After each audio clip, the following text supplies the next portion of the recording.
Hello everyone, இதுவரைக்கும் எமது பிட்ரிகர் YouTube சேனலை சப்ஸ்கிரைப் பண்ணாதவங்க சப்ஸ்கிரைப் பண்ணுங்க. தொடர்ச்சியான நோட்டிஃபிகேஷன்ஸ்களை பெற்றுக்கொள்வதற்கு பெல் ஐக்கனை ப்ரெஸ் பண்ணுங்க. Good evening. நான் பேச விளங்குதான்னு சொல்லி கொஞ்சம் செக் பாக்ஸை போட்டுக்கொள்ளுங்க.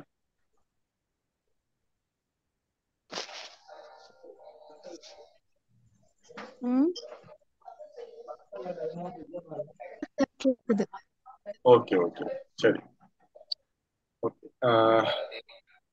ஃபர்ஸ்ட் ஆஃப் ஆல் எல்லாருக்கும் குட் ஈவினிங். மற்றது இந்த எம்எஸ்ஓ எக்ஸாம் தான். பேக்ரவுண்ட்ல யாரோ பேசுற மாதிரி நீங்க கொஞ்சம் மியூட் பண்ணி வச்சுக்கோங்களா மத்தாக்கள். என்ன சொன்னா ரெக்கார்ட் ஆகி கொண்டு இருக்கு.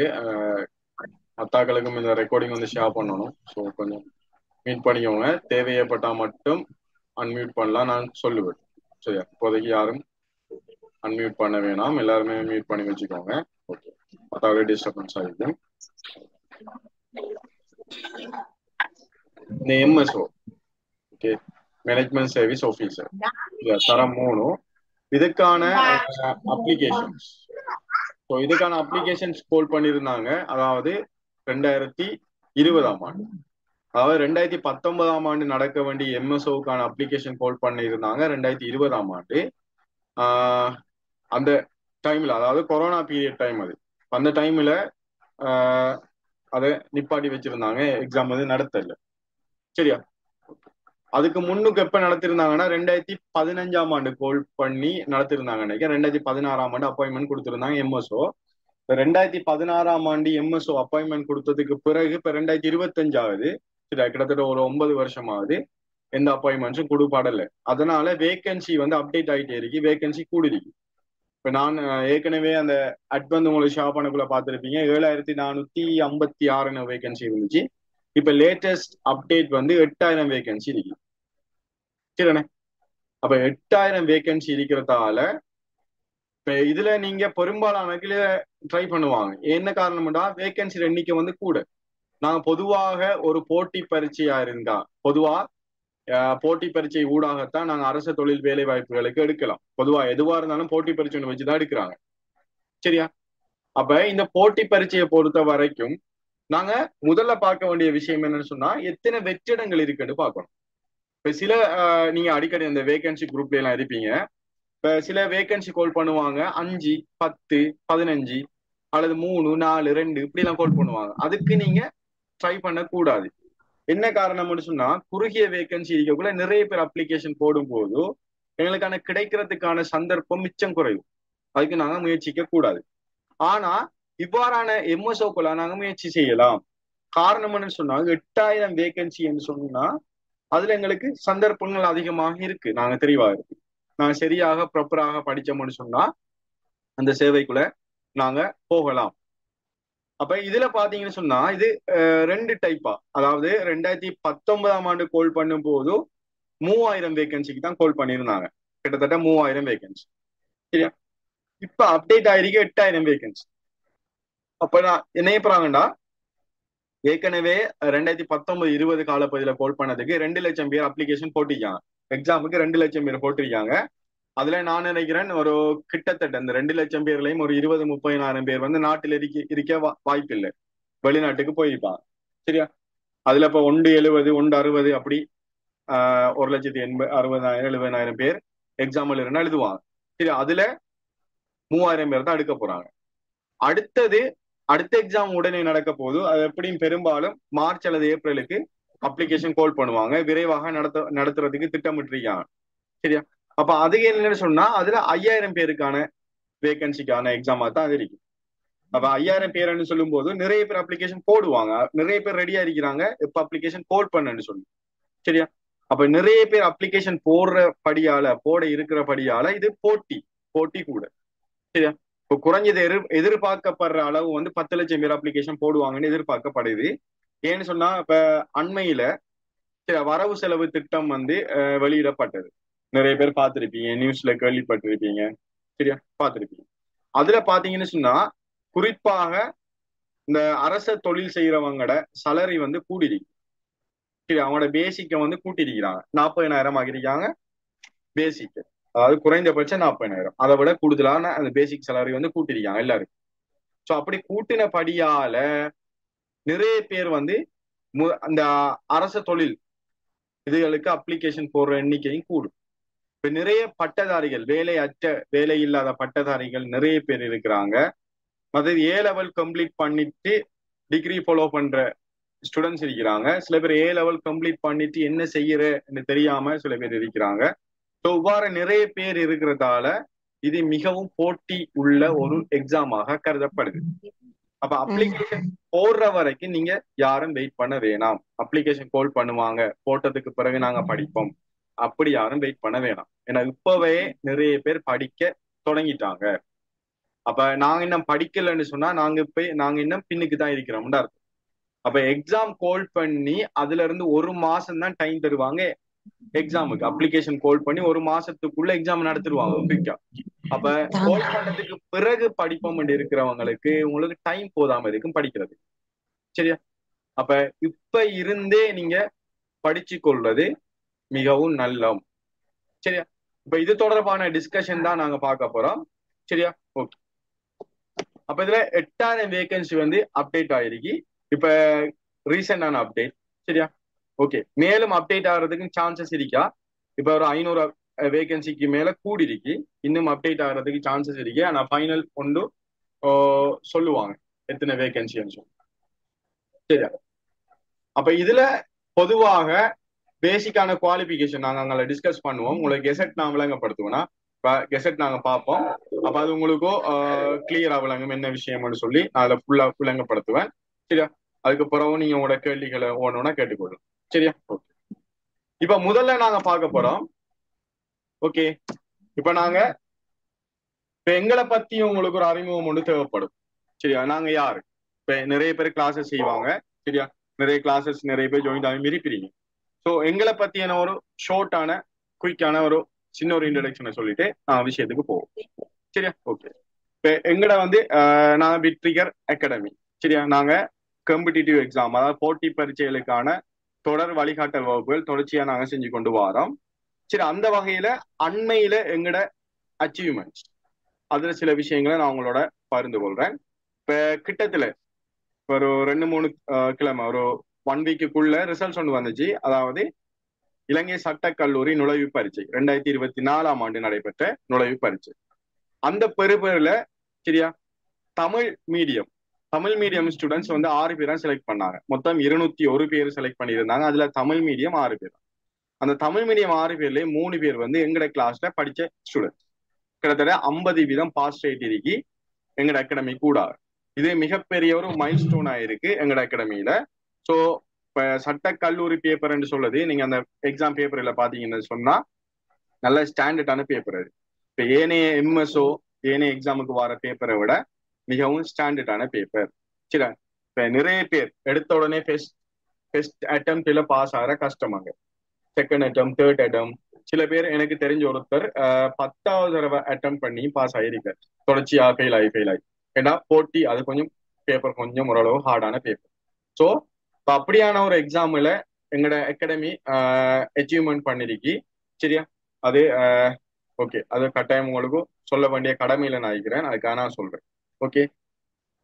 அதே வேளையில ஸ்டூடெண்ட்ஸ் பேரையும் நான் போட்டிருக்கேன்.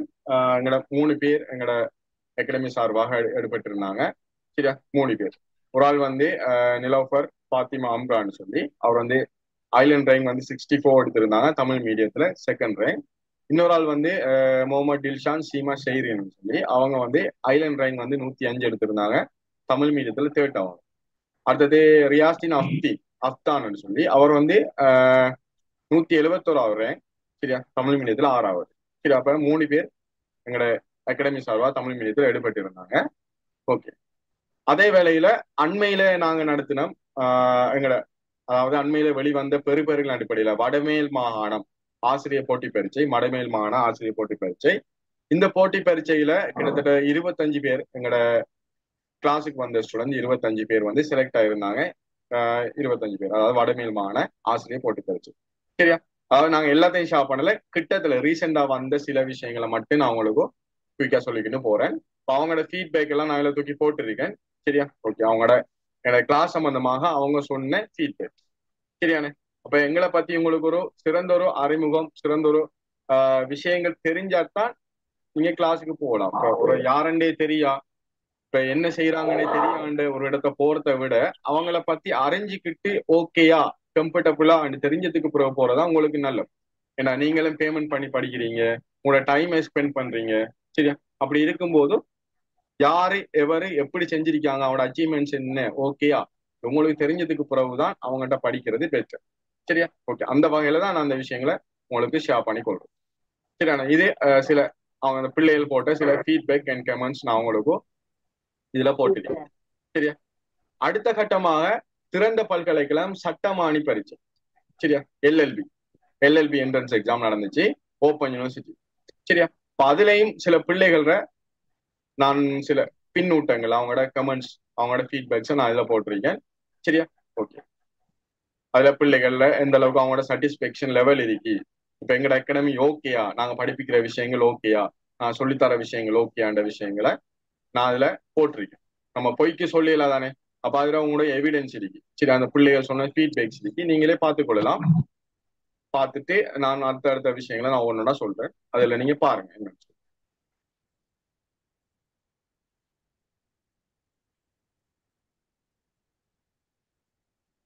நான் எல்லா விஷயத்தையும் இங்க அட்டாச் பண்ணல, சில முக்கியமான விஷயங்களை மட்டும் இதுல அட்டாச் பண்ணி விட்டிருக்கேன். சரியா? ஓகே, அப்ப நீங்க பாத்தீங்கன்னு சொன்னா தெரியும் அந்த பிள்ளைகளோட ஃபீட்பேக். ஓகே,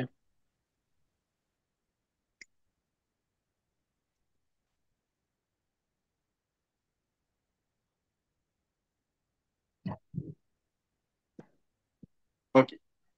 அடுத்த கட்டம் பாத்தீங்கன்னா திறந்த பல்கலைக்கழகம் ஓப்பன் யூனிவர்சிட்டி கல்விமானி பரீட்சை. சரியா? PET entrance exam. அதுல பிள்ளைகள பின்னூட்டங்கள், அவங்களோட ஃபீட்பேக்ஸ். சரியா? இப்ப இதுல ரிசல்ட்ஸ் எல்லாம் வாரத்துக்கு இருக்கு. பெரும்பாலும் இன்ஷால்லா இந்த மார்ச்சுக்கு இதுல ரிசல்ட்ஸ் அவுட்புட் வரும் எங்களுக்கு. அதுல விளங்கும் எத்தனை ஸ்டூடெண்ட்ஸ் பாஸ் ஆயிருக்கிறாங்க, செலக்ட் ஆயிருக்கிறான்னு சொல்லி நான் அதை அப்டேட் பண்ணுவேன். எத்தனை பேரண்ட்ஸ் அந்த விஷயங்களை அப்டேட் பண்ணுவேன்.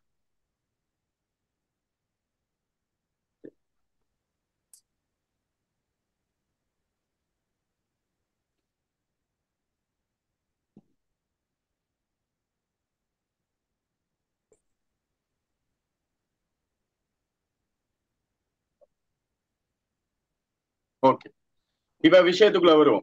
சரியா? இப்ப எங்களோட அகாடமி சம்பந்தமா சின்ன ஒரு ரீசெண்ட் அச்சீவ்மெண்ட்ஸ். சரியா? அது சம்பந்தமான விஷயங்களை நான் சொல்லியிருந்தேன். மற்றது நாங்க இப்ப கிளாஸஸ் 2020ஆம் ஆண்டுல இருந்து செஞ்சு கொண்டு வரோம். சரியா? இப்ப எங்களோட யூடியூப் சேனல்ல நீங்க பார்க்கலாம், நாங்க 2018ஆம் ஆண்டு எங்களோட யூடியூப் சேனல் நாங்க ஆரம்பிச்சோம். 2018ஆம் ஆண்டு கிளாஸஸ் 2020ஆம் ஆண்டுல இருந்து நாங்க ஆரம்பிச்சோம். அகாடமி ரீதியாக நாங்க கிளாஸஸ் தொடங்கினது 2020ஆம் ஆண்டுல இருந்து. இப்ப 5 இயர்ஸா நாங்க கிளாஸஸ் கண்டக்ட் பண்ணி கொண்டு வரோம். சரியா? ஓகே, அந்த வகையில இந்த எம்எஸ்ஓ, இப்போ எம்எஸ்ஓ எக்ஸாமுக்குரிய கிளாஸஸும் நாங்க செய்யறதுக்கு பிளான் பண்ணியிருக்கிறோம். சரியா?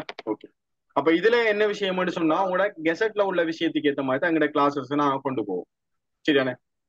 அதாவது இப்ப எங்களோட அச்சீவ்மெண்ட்ஸ் லெவல் நீங்க அந்த ஃபீட்பேக்ஸ்ல பார்க்கும்போது, எங்களோட பாஸ் ரேட்டுகளை பார்க்கும்போது நீங்க ஒரு விஷயம் விளங்கி கொள்ளணும். இப்ப நாங்க இப்போ ஒரு எக்ஸாமோட கால் பண்ணாங்கன்னு சொன்னா இந்த கெசட்ல சில விஷயங்கள் சொல்லுவாங்க, அதுக்கேத்த மாதிரி தான் நாங்க கிளாஸஸ் ஆர்கனைஸ் பண்ணி கொண்டு போறோம். தேவையில்லாத விஷயங்கள் பார்க்கறல, தேவையான விஷயங்களை பார்த்து கொண்டு அதை ஃபில்டர் பண்ணி நாங்க அதுக்கேற்ற மாதிரி கொண்டு போவோம். அதுக்கேற்ற மாதிரி எக்ஸாமுக்கு கொஸ்டினும் அதுல சொல்லப்பட்ட விஷயத்துக்கு ஏற்ற மாதிரி தான் எக்ஸாம் கொஸ்டின் வரப்போகுது. அப்ப பிள்ளைகளுக்கு அது நல்ல சாட்டிஸ்பேக்ஷன். அப்ப நாங்க படிச்ச விஷயங்கள் எல்லாம் வருது எக்ஸாமுக்கு, ஓகே செய்யக்கூடிய மாதிரி இருக்கு, ஈஸியா இருக்கு, அப்படிலாம் நிறைய பாசிட்டிவான கமெண்ட்ஸ் இருக்கு. அப்ப என்ன காரணம்னா அதுக்கேற்ற மாதிரி நாங்க சரியா கைட் பண்ணி கொண்டு போறதுதான் காரணம். சரியா? ஓகே, அப்ப இதுல நீங்க பாத்தீங்கன்னு சொன்னா 2 பேர் கிளாஸை கண்டக்ட் பண்றோம். ஒன்று ஓகே உளச்சார்பு, அதை நான் கண்டக்ட் பண்றேன், இம்ரான் நான் கண்டக்ட் பண்றேன். மற்றது இன்னொரு மொழி ஆற்றல்னு சொல்லி ஓகே இந்த மிஸ் ஒரு ஆள் கண்டக்ட் பண்றாங்க. ஓகே, அப்ப இதுல நாங்க டோட்டலாக இந்த எக்ஸாம் வரைக்கும் இந்த கிளாஸஸ் கொண்டு போறதுக்கு இருக்கிறோம். மொத்தமா இந்த எக்ஸாம் உங்களுக்கு எப்ப நடக்குதோ அது வரைக்கும் இந்த கிளாஸஸ் தொடர்ச்சியா போகும். ஏன்னா தொடர்ச்சியான பயிற்சி இருந்தா தான் எக்ஸாம்ல பாஸ் ஆகும். சரியா? பொதுவாக இந்த அப்டிடியூட் என்ற பாடம் நான் குறிப்பிட்டு சொல்ல பாடம், இந்த அப்டிடியூட் என்ற பாடத்துல நிறைய பேர் இங்க மொழியாற்றல்ல உங்களோட தாய்மொழி தமிழா தான் இருக்கும் பெரும்பாலான. அதாவது இப்ப நீங்க தமிழ் பேசுறீங்கன்னா உங்களோட தாய்மொழி தமிழா தான் இருக்க போகுது. சரியா? அப்ப நீங்க அந்த தமிழ் மொழியில இலகுவாக விண்ணப்பிக்கப்பட்டு அதுல பெரிய பிரச்சனை வராது. அதுக்கேற்ற மாதிரி மிஸ் கொண்டு போவோம், அவங்களுக்கு பிரச்சனை இல்லை. அப்ப அதுல நீங்க கடைசி டைம்ல படிச்சாலும் தமிழ் மொழியில பெர்ஃபெக்டா நல்ல ஒரு மார்க்ஸ் எடுக்கலாம். ஆனா இந்த உளச்சார்பு, அதாவது ஆப்டிடியூட் என்ற பாடம் அப்படி இல்லை. கடைசி டைம்ல படிச்சு பாஸ் ஆக இயலாது, கஷ்டம். அப்ப இப்ப இருந்தே இதுக்கான சரியான பயிற்சிகளை செஞ்சு கொண்டு வந்தா தான் நீங்க எக்ஸாம்ல பாஸ் ஆகும். முக்கியமான பிரச்சனை இங்க டைம் பிரச்சனை. இந்த டைமுக்குள்ள பேப்பரை செய்யற மிகப்பெரிய சவாலான காரியம், அதாவது இந்த ஆப்டிடியூட் பாடத்தை பொறுத்தவரை. அப்ப எங்கட கிளாஸ்ல பிள்ளைகள் சரியா டைமுக்கு செய்யறதுக்கு நான் பழக்கப்படுத்திருக்கிறேன்.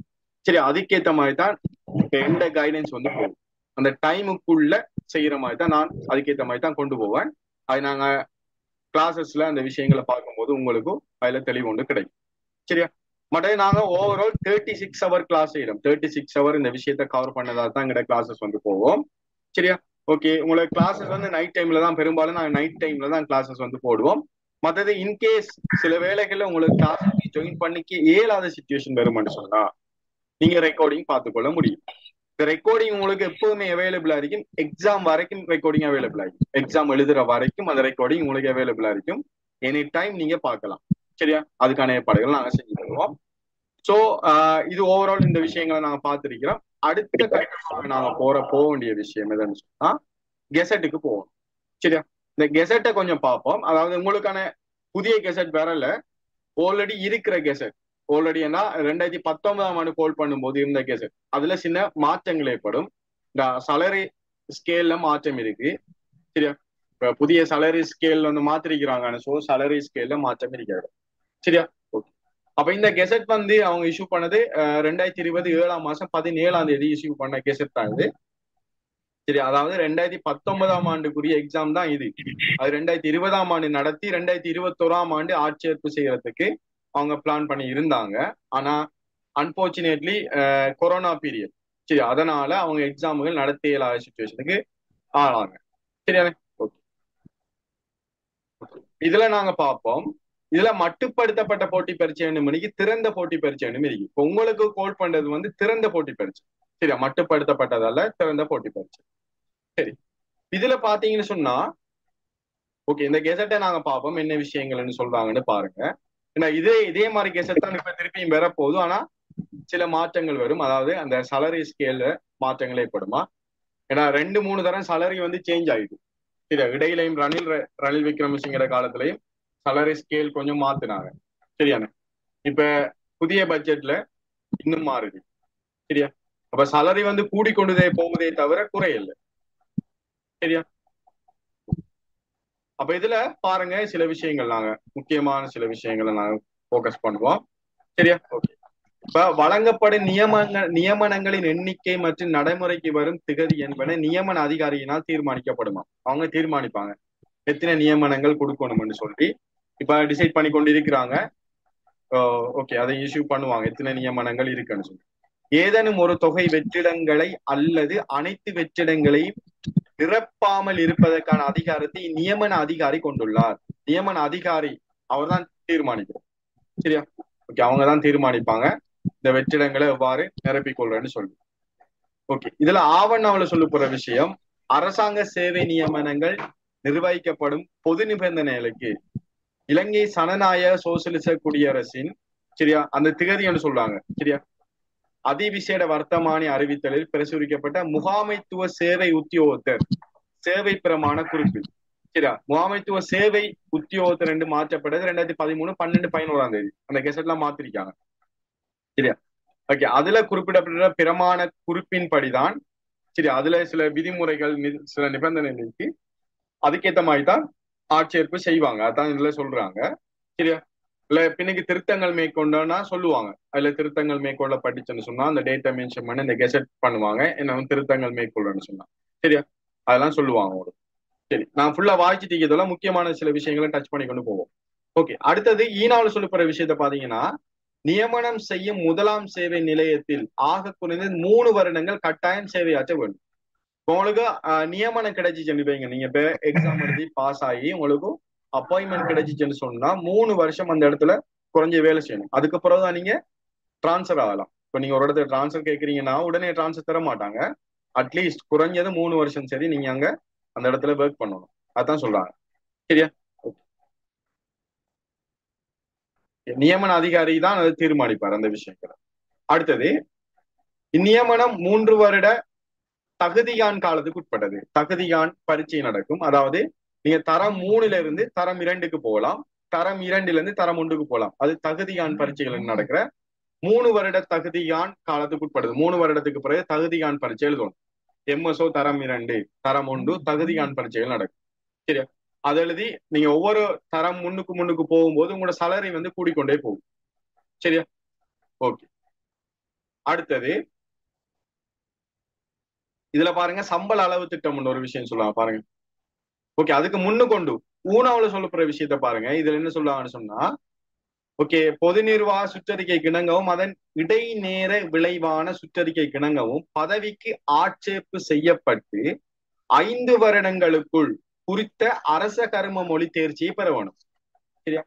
5 வருஷத்துக்குள்ள நீங்க அரச கர்ம மொழி, அதாவது நீங்க உங்களோட தாய்மொழி தமிழாக இருந்தா சிங்களத்துல நீங்க தேர்ச்சி பெறணும். சரியா?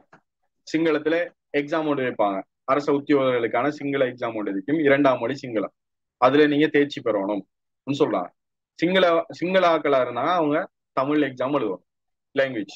சரியா? அப்ப அதுக்கு சலரை கூட்டுவாங்க. 5 வருஷத்துக்குள்ள நீங்க எழுத வேண்டும் அரச கரும மொழி சம்பந்தமான தேர்ச்சி எக்ஸாம் ஒன்று. சரியா? ஓகே. அடுத்தது சம்பள ஸ்கேல பாருங்க, 4.0 சொல்லப்படுது. சரியா? இது 2016/2/25 அதுக்குரிய சுற்றறிக்கைக்கு இணங்க முகாமைத்துவ சேவை உத்தியோகத்தர சில சேவையின் தரம் 3 தரம் 2 தரம் 1 தரங்களுக்கான சம்பள அளவு திட்டம் தான் இதை சொல்லிக்காங்க. சரியா? அப்ப இதுல டெஸ்டுக்கு தரம் 3க்கு போறாங்களோட சலரி தான் இது 28,940 சொல்றாங்க.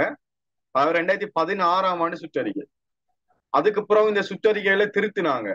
சரியா? அதாவது ரணில் விக்ரமசிங்க காலத்திலையும் திருத்திருந்தாங்க நினைக்கிறேன். 2022 திருத்திருந்தாங்க.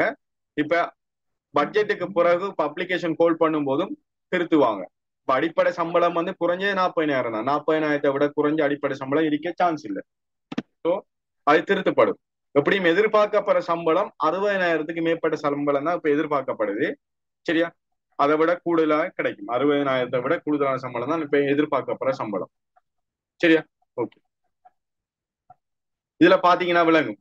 சரியா? இதுல 31,940 இதே தரம் 2க்கு கொடுக்குறாங்க.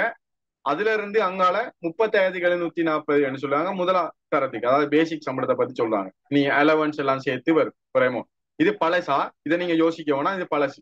சரியா? இப்ப அப்டேட் சரிக்கு இப்ப குறைஞ்ச நான் சொன்ன மாதிரி 60,000க்கு மேற்பட்டதா தான் வரும் தரம் 3க்குரிய சலரி. ஓகே. அடுத்தது இது வந்து 5.0 பாருங்க. இதுல சொல்றாங்க, இது நிரந்தரமானதும் ஓய்வூதியம் குறித்துடையது. சரி, அவங்களுக்கு ஓய்வூதியம் வழங்குற ஒரு ஸ்கீம் இது. சரி, நிரந்தரமான ஜாப். அதாவது இந்த ஜாப் வந்து உங்களுக்கு பெர்மனண்டான ஜாப். சரியா? உங்களுக்கு லைஃப் டைம் நீங்க ஃபுல்லா செய்யலாம். சரியா? அதனால ஓய்வூதியம் கிடைக்கும், உங்களுக்கு ஓய்வூதியம் கிடைக்கும். சரியா? வயசு போன காலத்துல உங்களுக்கு பென்ஷனும் கிடைக்கும், பென்ஷன் ஸ்கீம் கிடைக்கும். சரியா? அப்ப அப்படியான விஷயம் இருக்கு. சோ இதோட சேர்த்து இப்ப பொதுவா இப்ப கவர்மெண்ட் ஜாப் சொல்லி பாத்தீங்கன்னு சொன்னா, ஏன் நிறைய பேர் கவர்மெண்ட் ஜாப்பை விரும்புறாங்க? இப்ப பிரைவேட்டாம் ஜாப் சொல்லி ஏன் கவர்மெண்ட் ஜாப் விரும்பணும்? அதுல பிரதானமான காரணம் என்னன்னு சொன்னா, ஒன்று, இது இந்த ஜொப் வந்து எங்களுக்கு நிரந்தரமானது. இப்ப பிரைவேட்டா நாங்க ஒரு ஜொப் ஒன்று செய்ய போனோம்னா எவ்வளவு காலத்துக்குன்னு சொல்லிடாது. சரியா? எவ்வளவு காலத்துக்கு அந்த ஜொப் இருக்கும் சொல்லிடாது. இந்த பிரைவேட் தானே, அந்த கம்பெனி இழுத்து மூடுனா சரி. ஆனா கவர்மெண்ட் ஜாப்ல நன்மை என்னன்னு சொன்னா நிரந்தரமானது, லைஃப் லாங் எங்களுக்கு இருக்கும். அது ஒரு நன்மை. அடுத்த நன்மை என்னன்னு சொன்னா, உங்களுக்கு பென்ஷன் ஸ்கீம் இருக்கும், ஓய்வூதியம் கிடைக்கும். வயசு போன காலத்துல நாங்க நினைலாம் வீட்டுல இருந்து சம்பாதிக்க தேவையில்லை, வீட்டுல இருந்து வார பென்ஷன் மணியில இருந்து செலவழிச்சு கொண்டு இருக்கலாம். சோ அது இன்னொரு நன்மையா கருதப்படுது. வேற இன்னும் பல நன்மைகள் இருக்கு. சரியா? மற்றது இலவச மருத்துவ காப்பீட்டு திட்டம் இருக்கு. சரியா? உங்களுக்கு நம்ம எக்ஸிடென்ட் ஆயிடுச்சுன்னு தான் நம்ம வருத்தம் வந்தா ஹாஸ்பிட்டல்ல இருந்தீங்கன்னு சொன்னா அதுக்கெல்லாம் ஃப்ரீயான மெடிக்கல் இன்சூரன்ஸ் இருக்கு. அதே வேளையில இன்ட்ரெஸ்ட் ஃப்ரீ ஹவுசிங் லோன். சரியா? அதாவது வட்டி இல்லாமல் வீட்டு கடன் திட்டம். சரியா? வட்டி இல்லாம நீங்க வீடு ஒன்று கட்டுறேன்னு சொன்னா அதுக்கு கடன் எடுத்துக்கொள்ளது. ஒரு வாகனம் எடுக்கிறேன்னு சொன்னா வட்டி இல்லாம கடன் எடுத்துக்கொள்ளல. இப்படியான சலுகைகள்லாம் இருக்கு அரச தொழிலுக்கு. இதுக்காகத்தான் நிறைய பேர் வந்து அரச தொழில் கவர்மெண்ட் ஜாப்புக்கு நிறைய பேர் வந்து விரும்புறதுக்கான காரணம் இதான். சரியா? ஓகே. அடுத்தது ஓகே, இதுல தகமைகள். சரியா? தகமைகளை பார்ப்போம். 6.0. சரியா? ஓகே. முகாமைத்துவ சேவை உத்தியோக சேவை தரம் 3ஆம் தரத்துக்கு பதவிகளுக்கு சரியா ஆட்சேர்ப்பு செய்வதற்கு பின்வரும் தகமைகள் ஏற்புடையதாகும். சரியா? பின்வரும் தகமைகள். ஒன்று, இலங்கை பிரஜையாக இருக்கணுமா? சரியா? இப்ப வெளிநாட்டு பிரஜை ஒரு ஆளுக்கு நாங்க சிலங்கால குடுக்கல ஜாப் குடுக்கலுமா கவர்மெண்ட் ஜாப்? அப்படி இல்லையே. சோ அவர் கட்டாயம் இலங்கை பிரஜையா தான் இருக்கணும், அதுக்கு மாற்றுக்கிறது கிடமில்லை. அடுத்தது, விண்ணப்பங்கள் பொறுப்பேற்கப்படும் இறுதி தேதி. சரியா? அப்ளிகேஷன் வந்து எக்ஸப்ட் பண்ற இறுதி தேதி. அந்த இறுதி தேதி என்னன்னு சொன்னா, உங்களுக்கு எக்ஸாம் வந்து கோல் பண்ணுவாங்க தானே, கோல் பண்ணி லாஸ்ட் டேட் சொல்லுவாங்க. நீங்க அப்ளிகேஷன் எக்ஸாமுக்கு அப்ளிகேஷன் போடுற சரியா லாஸ்ட் டேட் என்னன்னு சொல்லுவாங்களா இல்லையா, அதுக்கு முன்னுக்கு அப்ளிகேஷன் போடுங்க, அந்த டேட் தான் இறுதி தேதி. சரியா? அந்த இறுதி தேதியில வயது வந்து 18 வயதுக்கு குறையாம இருக்கணும். சரியா? 18 வயசை தாண்டி இருக்கணும். அதே வேளையில 30 வருடங்களுக்கு மேற்படாம இருக்கும். 30 வயசுக்குள்ளதான் இருக்கணும், 30 வயசை தாண்டக்கூடாது. சரியா? இது அவங்களோட அந்த சேக்குலர்ல சொல்லப்பட்டிருக்கு. சரியா? அதற்கிணங்கன்னு சொல்லி ஒரு டேட் ஒன்று சொல்றாங்க. சரி, அந்த டேட் வந்து 2002, அதாவது 30 வயசுண்டா 2002, 18 வயசுனா 1990, ரெண்டு மாதிரி அதை கால்குலேட் பண்ணிக்காங்க. அந்த எக்ஸாம் கோல் பண்ற டேட்ல இருந்து அதை கால்குலேட் பண்ணுவாங்க. சரியா? ஓகே. ஆனா இந்த முறை ஒரு விஷயம் வந்து கதைப்படுது, அதை 100க்கு ஒரு 50 வீதம் கன்ஃபார்ம் பண்ணலாம், 100 வீதம் கன்ஃபார்ம் பண்ண இயலாது. என்ன காரணம்னு சொன்னா, இந்த வயசுல அதிகரிப்பு 30 35 ஆக்குற மாதிரி கதைக்கிறாங்க. ஆனா ஃபுல்லா கன்ஃபார்மா சொல்ல முடியாம இருக்கு. ஏன் அப்படி சொல்றாங்கன்னு சொன்னா, இப்ப வடமேல் மாகாண ஆசிரியர் பரீட்சை நடந்துச்சு, அதுல வயசு கேட்டு இருந்தாங்க. பொதுவா டீச்சிங் அப்பாயின்மெண்ட் கொடுக்குற வயசு, டீச்சிங் அப்ளிகேஷன் போற வயசு எல்லாம் 18 இருந்து 35 தான், அங்க 35.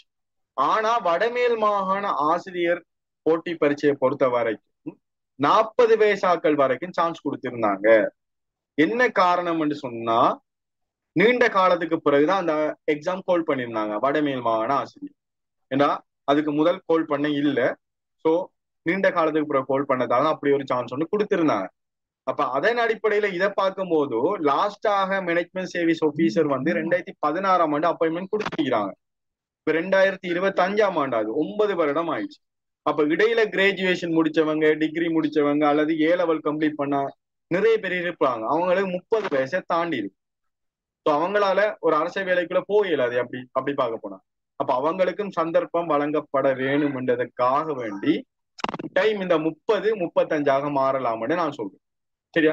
ஆனா உறுதியாக சொல்ல முடியாம இருக்கு. நாங்க கெசட் வந்ததுக்கு பிறகுதான் நாங்க அந்த விஷயத்த பார்க்கணும். சரியா? இப்ப அப்படி டவுட்ல இருக்கிறவங்க இந்த கிளாஸஸுக்கு அப்ளிகேஷன் கோல் பண்ணதுக்கு பிறகு நீங்க உறுதிப்படுத்தினதுக்கு பிறகு ஜாயின் ஆகலாம். ஆனா அது டூ லேட் தான், ஒன்றும் செய்யலாம். ஏன்னா உங்களுக்கு டவுட்டா இருக்கும் போது நீங்க ஜாயின் பண்ணி படிச்சுட்டு நீ அப்ளிகேஷன்ல அப்படி வந்ததுக்கு பிறகு நீங்க ஒன்றும் செய்யலாம போயிருமே, வேஸ்ட் ஆயிருமே. அப்படியானவங்க அப்படி நீங்க டிசைட் பண்ணுங்க. மற்றவங்க பிரச்சனை இல்லை, நீங்க இப்ப இருந்தே படிக்க தொடங்கினீங்கன்னா சரி. சரியா? ஓகே. அடுத்தது ஈனா சொல்றாங்க, சிறந்த நன்னடத்தை உடையவர். பொதுவா நன்னடத்தை உள்ளாக்கெல்லாம் எடுப்பாங்க, நன்னடத்தை இல்லாதாக்கள் எடுக்கிற இல்லையே. ஓகே. அடுத்தது, ஒவ்வொரு பரீட்சார்த்தியும் இலங்கையின் எந்த ஒரு பிரதேசத்திலும் பணியாற்றுவதற்கும் பதவிக்குரிய கடமைகளை நிறைவேற்றுவதற்கும் போதிய உடல் மற்றும் உளத்தகமைகளை பெற்றிருக்க வேண்டும். இலங்கையில எந்த ஒரு பகுதியில நீங்க வேலை செய்யக்கூடிய மாதிரி நீங்க இருக்கணும். சரியா? அப்படிதான் கேட்கிறாங்க பாருங்க. உங்களோட மாவட்டத்திலேயோ அல்லது மாகாணத்துக்குள்ளேயோ வேலை செய்யணும்னு கேட்கல, கவனமா பாருங்க. இலங்கையில எந்த ஒரு பகுதியிலையும் நீங்க வேலை செய்யணும்னு தான் கேட்கிறாங்க. சரியா? அப்ப நீங்க கேட்க கூடாது, எனக்கு நான் எந்த டிஸ்ட்ரிக்ட்ல நான் வேலை செய்வேன் அல்லது எந்த ஊர்ல தான் நான் வேலை செய்வேன் நீங்க சொல்லிடாது. ஏன்னா கெசட்ல அப்படித்தான் சொல்லிக்காங்க. இலங்கையில எங்கே என்றாலும் நீங்க ஒர்க் பண்ண ரெடியா இருக்கும், அப்படியே நாட்களுக்கு தான் கொடுப்பாங்க. சரியா? அப்படி நீங்க 7 சொன்னா அது உங்களோட சான்ஸ் இன்னொரு ஆளுக்கு போகும். சரியா? அதுக்கு நீங்க ரெடியா இருக்கும். அடுத்தது, பின்வரும் கல்வி தகமைகளை பூர்த்தி செய்ய வேண்டும். அந்த ஊனாவில சொல்லப்படுற விஷயத்த மிச்சம் கவனமா பாருங்களா. பின்வரும் கல்வி தகமை, முக்கியமான விஷயம் இந்த கல்வி தகமை. சரியா? கல்வி தகமையை பொறுத்த வரைக்கும் சரியா? கல்வி பொதுத்தராதர பத்திர சாதாரண தர பரீட்சை. சரியா? நீங்க சாதாரண தரம்னா ஓ லெவல் எக்ஸாம் சொல்றாங்க. சிங்களம் அல்லது தமிழ் அல்லது ஆங்கிலம். அப்ப அல்லது என்றதுக்கான மீனிங் என்ன? ஏதாச்சும் ஒன்று, இந்த மூணுல ஏதாச்சும் ஒன்று இருந்தாலும் போதும், ரெண்டு இருந்தாலும் போதும், அல்லது மூணும் இருந்தாலும் போதும். அல்லது என்றதுக்கான மீனிங் அதானா? சரியா? ஓகே. மற்றும் கணிதம் என்று சொல்றது கணிதம் கட்டாயம். சரி, அது மூணுல ஏதாச்சும் ஒன்றுல சி வேணும். அதோட இந்த கணிதத்துல கட்டாயம் சி வேணும். கணிதம் உட்பட 4 பாடங்களில் திறமை சித்தி. 4 பாடத்துல திறமை சித்தி, அதாவது சி பாஸ் இருக்கணும். அதே வேளையில ஒரே அமர்வில் 6 பாடங்களில் சித்தி அடைந்திருந்தது.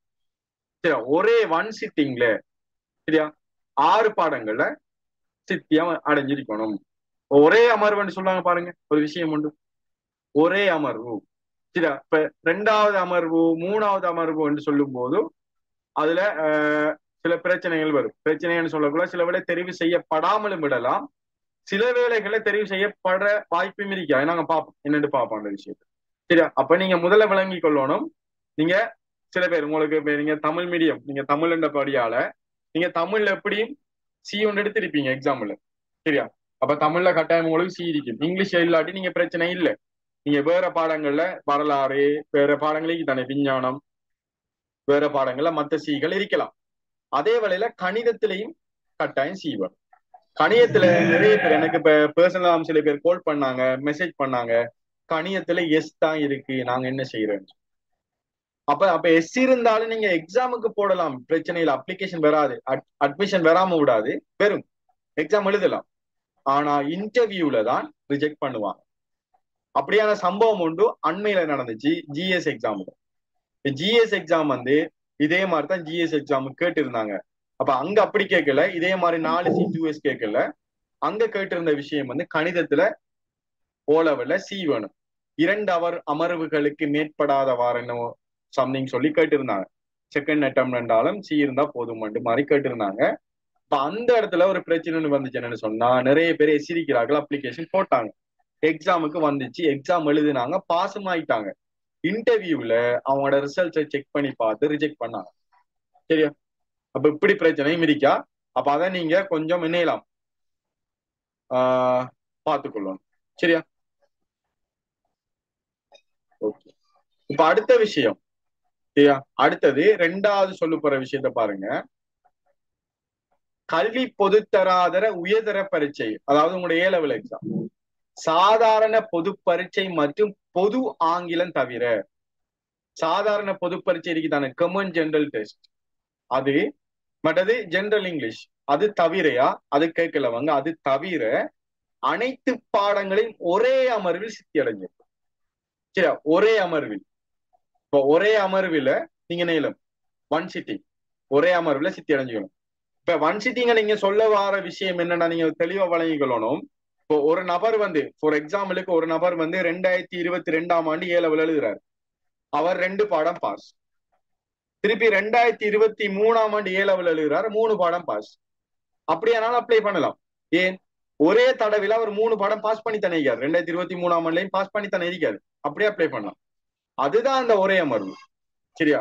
அப்ப நிறைய பேர் அதை பிழையாக விளங்கி கொள்ற. அப்படின்னு சொன்னா ஒரே அமர்வுன்னு சொன்னா பெஸ்ட் அட்டெம்ப்ட்ல மட்டும் பாஸ் ஆகணும், அப்படி இல்லை.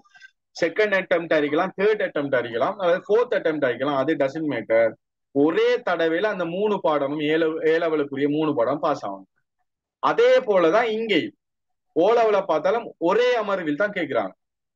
ஒரே அமர்வுனா நீங்க 1வது தரம் எழுதி நீங்க O levelல பாஸ் ஆகல, சரியா, அல்லது 2 பாடம் 3 பாடம் பாஸ் ஆனா 2வது தரம் எழுதுவீங்க, 6 பாடம் போட்டு எழுதுறீங்கன்னு வைங்களேன், விருப்பத்துக்குரிய பாடம் எல்லாம் தேவையில்லை, 6 பாடம் போட்டு எழுதுறீங்க.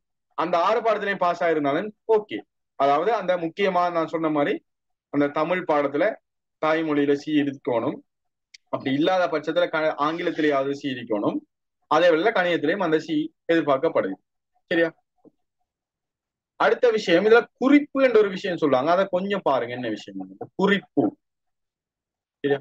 குறிப்பு பரீட்சை ஆணையாளர் நாயகத்தினால் நடத்தப்படும் காப்போத கல்வி பொதுத்தராதர சாதாரண கல்வி பொதுத்தராதர உயர்தர தகைமைகளை தவிர இந்த குவாலிபிகேஷனுக்கு மேலதிகமாக அல்லது தவிர சமமான வேறு சாதாரண மற்றும் உயர் தகமைகள் மூலம் தோற்றுவதாயின், சரியா, இதுக்கு சமமான வேற குவாலிபிகேஷன் சாதாரண உயர்தர தகமைகள் தோற்றுவதாயின் தகமைகளின் ஏற்புடைமை தன்மை மற்றும் மேலே ஊனா 1-2க்காக மாற்றமாகும் இயலுமை தொடர்பாக உரிய நிறுவனத்துடன் தொடர்பு கொண்டு உறுதிப்படுத்தியதன் பின்னர் நியமனம் வழங்குவது அல்லது வழங்காதிருத்தல் தொடர்பான நியமன அதிகாரியினால் தீர்மானம் எடுக்கப்படும்.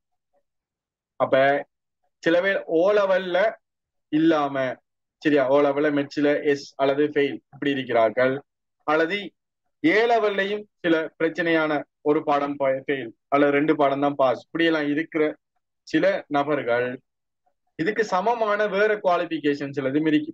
இப்ப உதாரணமா இங்க ஏ லெவல் குவாலிபிகேஷன் இல்லாம சில பேர் திறந்த பல்கலைக்கழகத்துல ஃபவுண்டேஷன் கோர்ஸ் செய்யறாங்க ஏ லெவலுக்கு பதிலாக, சரியா, ஃபவுண்டேஷன் கோர்ஸ் இருக்கு. அது செஞ்சு உங்களுக்கு குவாலிபிகேஷன் இருந்தாலும் அப்ளிகேஷன் போடல. சில பேர் London O level, London A level exam எழுதுறாங்க இருப்பாங்க, London A level, London O level, அந்த எக்ஸாம் செஞ்சாக்களும் இதுக்கு பதிலாக அப்ளிகேஷன் போடலாம், அதை அக்செப்ட் பண்ணுவாங்க, சரியா. அப்படியான விஷயம் தான் அங்க சொல்லப்படுது, சரியா. அடுத்த குறிப்புல சொல்றாங்க, ஒவ்வொரு விண்ணப்பதாரரும் பதவிக்குரிய அனைத்து உரிமைகளையும் முடிச்சதுக்கு பிறகு பேச சொல்லுங்களா, நான் இப்ப விளங்கப்படுத்திட்டீங்க தானே, கொஞ்சம் முடிக்கணும், சரியா. அடுத்த விஷயம் சொல்லப்படுது, ஒவ்வொரு விண்ணப்பதாரரும் பதவிக்குரிய அனைத்து தகமைகளையும் ஒரு டேட்னு சொல்லுவாங்க அல்லது அதுக்கு முன்னர் பூர்த்தி செய்வதற்கு கடமையாகும். உங்களுக்கு அப்ளிகேஷன் கால் பண்ணினா, இப்போ ஆல்ரெடி கால் பண்ணிருக்கிறார்களுக்கு தான் இது. நான் 2 லட்சம் பேர் அப்ளை பண்ணிருக்கிறாங்க, அதுல நீங்களும் இருப்பீங்க, அப்ளிகேஷன் போட்டாக்கள் இருப்பீங்க, உங்களுக்கு ஓகே. இப்போ புதுசா அப்ளை பண்றாங்களுக்கு நான் சேர்த்து சொல்றேன், அதாவது உங்களுக்கு இது 2020 2025 அப்டேட் ஆகும், அந்த எக்ஸாம் கால் பண்ண டேட் அப்டேட் ஆகும், சரியா. அதுக்கு முன்னுக்கும் இந்த தகமைகளை பூர்த்தி செஞ்சுக்கணும். இப்ப சில வேளைகள்ல ஏ லெவல் எக்ஸாம் எழுதிட்டு ரிசல்ட்ஸுக்கு வெயிட் பண்ணிட்டே இருப்பீங்க, சரியா. நீங்க ரிசல்ட்ஸ் வந்ததுக்கு பிறகு எக்ஸாம் கால் பண்ணாங்கன்னு சொன்னா நீங்க போடலாம் எக்ஸாம். ரிசல்ட்ஸ் வாரத்துக்கு முன்னுக்கு எக்ஸாம் கால் பண்ணாங்கன்னு சொன்னா நீங்க என்னலாம் இந்த எக்ஸாமுக்கு போட முடியாது. அந்த விஷயத்தை நீங்க முக்கியமா கவனத்தில் எடுத்துக்கணும், சரியா. அப்ப இவ்வளவு நேரம் நாங்க பார்த்த இந்த விஷயங்கள்ல சில கலந்துரையாடல் டிஸ்கஷன் பண்ணுவோம், பண்ணிட்டு அங்க அடுத்த விஷயத்துக்கு நாங்க மூவ் ஆகும், சரியா. ஓகே, இப்ப உங்களோட டவுட்ஸ்கள் இது சம்பந்தமான பிரச்சனைகளை ஒவ்வொருத்தரா கேட்க முடியும். சொல்லுங்க. எனக்கு மெக்ஸ்ல சி இல்ல, ஆனா NVQ5 டிப்ளமா செஞ்சுக்கிறேன் பிடிஏ யூனிவர்சிட்டி காலேஜ். அது மெட்ஸுக்கு பதிலா செஞ்சுக்கீங்களா அந்த டிப்ளமா?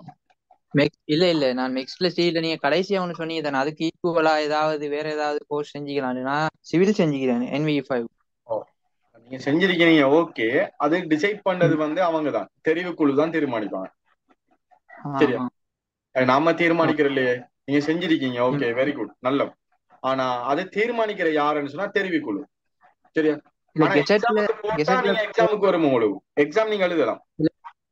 லாஸ்டா வாசிங்க தானே சார், அதுல நீங்க சொன்னீங்க கெசட்ல இப்போ அதுக்கு பதிலா வேற எது தகமைகள் இந்த அட்டெண்ட் பண்ணலாம்னு சொல்லி. பண்ணலாம், அது யாரு தீர்மானிக்கிற இதுல சொல்லிக்காங்க பாருங்க, உறுதிப்படுத்தணும்னு சொல்லிக்காங்க இல்லையா. நியமன அதிகாரியினால் தீர்மானம் எடுக்கப்படும் சொல்றாங்க பாருங்க. உறுதிப்படுத்தியதன் பின்னர் நியமனம் வழங்குவது அல்லது வழங்காதிருத்தல் தொடர்பில் நியமன அதிகாரியினால் தீர்மானம் எடுக்கப்படும். நாங்க எடுக்கிற தீர்மானம் இல்லையே, சரியா. அதுக்குரிய அந்த நியமன அதிகாரி தான் தீர்மானம் எடுக்கணும், இல்லைங்கதா. சொல்லுங்க சார். அடுத்த அப்ளிகேஷன் எப்ப சார் கால் பண்ணுவாங்க? அடுத்த அப்ளிகேஷன் இந்த இது இப்ப எக்ஸாம் நடக்க போது பழைய முதல் கால் பண்ணது தானே, பழசு கால் பண்ணது தானே? ரெண்டுக்கும் குயிக்கா நடக்கும், சரியா. இப்ப கால் பண்ணுவாங்க மார்ச்சுக்கு, பெரும்பாலும் கால் பண்ணுவாங்க. கால் பண்ணினாங்க புதுசு என்ன புதுசா கால் பண்ணுவாங்க, மார்ச்சுக்கு புதுசா கால் பண்ணுவாங்க. ஆமா, சரியா. ஏன்னா ஜெனரல் நாலேஜ் பாப்பாங்களா? இல்லங்க, என்ன சொல்றீங்க? ஏ லெவல் ஜெனரல் நாலேஜ் இங்கிலீஷும் பாப்பாங்களா? இல்ல, பாக்குறோம் இல்லையா, நாங்க எல்லாம் பார்த்தோம் பாருங்க. தவிரன்னு தானே சொல்லுவாங்க, பொது சாதாரண பரீட்சை மற்றும் பொது ஆங்கிலம் தவிரன்னு கேக்குறாங்க, அது பாக்குறோம், சரியா. சார் நாங்க ஓ, வந்து இப்ப இந்த எக்ஸாம் செஞ்சு முடிச்சிட்டு ரிசல்ட்ஸ் வந்து இன்டர்வியூ போய் ஒருவேளை செலக்ட் ஆகிட்டால் அதுக்கு பிறகு வந்து டீச்சிங்க்கு நீங்க கால் பண்ணி இப்ப கிராஜுவேட்ஸுக்கு டீச்சிங் கால் பண்ணி எங்களுக்கு திரும்ப அப்ளை பண்ணிடுமா இந்த ஜாப் இல்லாம அப்படி இருக்கேன். அதாவது நீங்க ஒரு ஜொப்புக்குள்ள போயிட்டு இன்னொரு ஜொப்புக்குள்ள போகலாம், பிரச்சனை இல்ல. சரி, அதுக்கான சில ப்ரொசீஜர்ஸ் இருக்கு. சரியா? அப்படி போறாங்க நிறைய பேர். இப்ப ஒரு ஜொப்ல இருந்து இன்னொரு ஜொப்புக்கு மாறுறாக்கள் இருக்கிறாங்க, இல்லைன்னு சொல்லல, போகலாம். சரியா? அதுக்கான சில ப்ரொசீஜர்ஸ் இருக்கு மாதிரி நீங்க அப்படி போறதுக்கு என்ன சொல்ல. சார் 2019 லிமிட்டெடுக்கு எக்ஸாம் நடந்துச்சு தானே சார்? இதுல நடத்தல 2019 2020 கோல் பண்ணதுக்கு எக்ஸாம் நடத்த போறாங்க. பெரும்பாலும் எதிர்பார்க்கப்படுது அடுத்த மாசம் எக்ஸாம் நடத்துவாங்க. அதே வேளை இது கோல் பண்ணி இதே குயிக்கா நடத்திடுவாங்க. சரியா? குயிக்கா நடத்துவாங்க. அதான் அப்ளிகேஷன் கால் பண்ணி அப்படியே 1 மந்த்துக்குள்ள நடத்திடுவாங்க. Okay sir. சார் நான் இப்பதான் ஜாயின் பண்ணேன். இது க்ளோசிங் டேட் எப்ப சார்? என்ன சொல்ல வாரீங்க? இதுல க்ளோசிங் டேட் எப்ப சார்? இப்பதான் ஜாயின் இல்ல பண்ணேன். நான் அப்ளிகேஷன் கால் பண்ணல. இது நான் பழைய கெசெட்டை உங்களுக்கு விளங்கப்படுத்துறேன். சரியா? ஓகே. Hello sir. சொல்லுங்க சார்.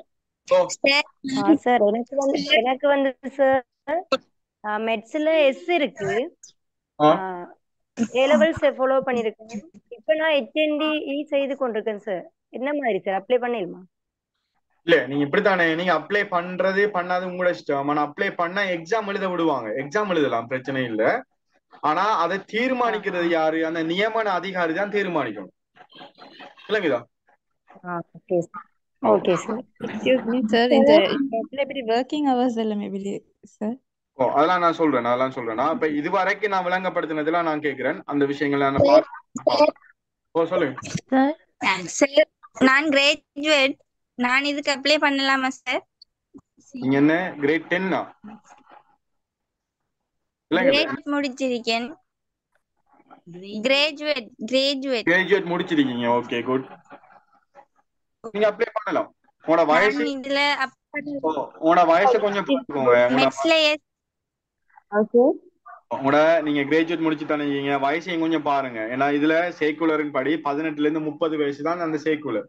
சம்டைம் ஒரு 5 வயசை கூட்டலாமண்டு எதிர்பார்க்கப்படுது, 35 ஆக்கலாமண்டு எதிர்பார்க்கப்படுது. ஆனா நான் கன்ஃபார்மா சொல்லல.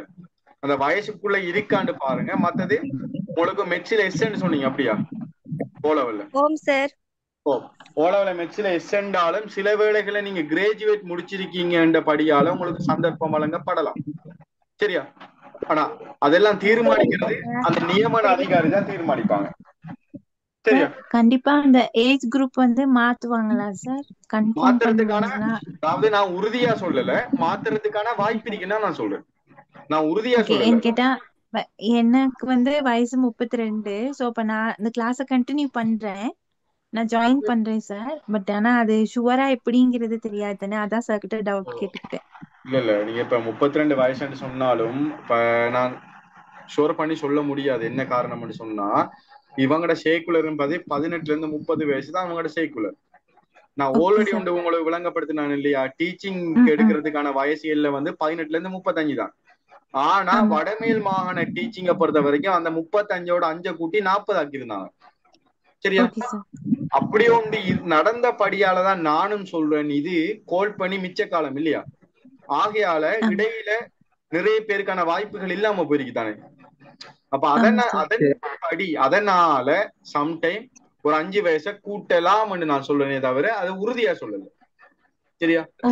உங்களுக்கு டவுட்டா இருக்கிறவங்க நீங்க என்ன செய்யுங்கன்னு சொன்னா, அப்ளிகேஷன் கோல் பண்ணதுக்கு பிறகு உங்களுக்கு தெரியும் தானே நான் அப்ளை பண்ணலுமா இல்லையான்னு சொல்லி, அதுக்கு பிறகு வேணும்னு சொன்னா நீங்க கிளாஸஸ்ல ஜாயின் ஆகி படிக்கலாம். ஏன்னா நாங்க கிளாஸ்ல ஜாயின் ஆகி படிச்சதுக்கு பிறகு அப்ளிகேஷன் வருது 18 இருந்து 30 வயசு வந்துச்சுன்னு சொன்னா வேஸ்ட் தானே உங்களுக்கு.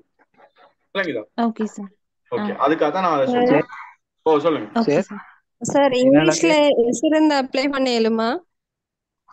இல்லைங்களா, ஏ லெவல் இங்கிலீஷ்ல எஸ் இருந்தா அப்ளை பண்ணலாமா சார்? O level English.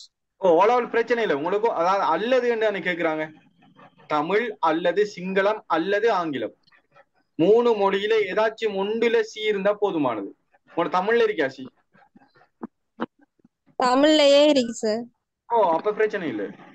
மெட்ஸ்ல இருக்கா உங்களுக்கு? ஓம் சார் மெட்ஸ்ல B. Okay okay sir good good, நீங்க போடலாம், பிரச்சனை இல்லை. ஓ சொல்லுங்க. Sir okay sir. நான் ஓ லெவல் எக்ஸாம்ல சார் செகண்ட் சைட்ல தான் மெட்ஸ்ல சி எடுத்தேன் சார். பரவாயில்லை அப்படி போடலுமா?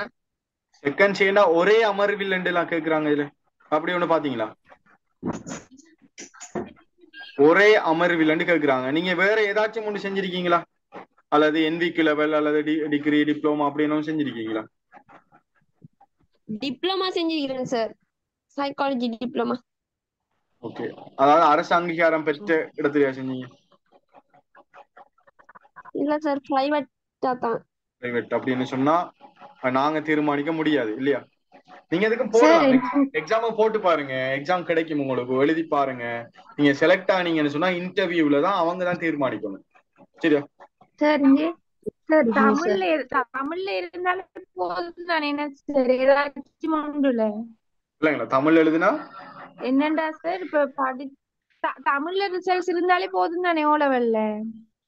தமிழ் என்னடா மட்டும் சார் கன்வகேஷன் நடக்கல எங்களுக்கு யூனிவர்சிட்டியால இன்னும் ஒன்னும் தரல. படிச்சு கன்வகேஷன் முடிச்சுட்டு உங்களுக்கு இருக்கமாதான்.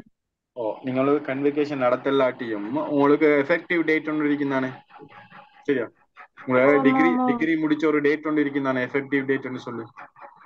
உங்களோட ரிசல்ட்ஸ் இருக்கும் தானே டிகிரி முடிச்சதுக்கான.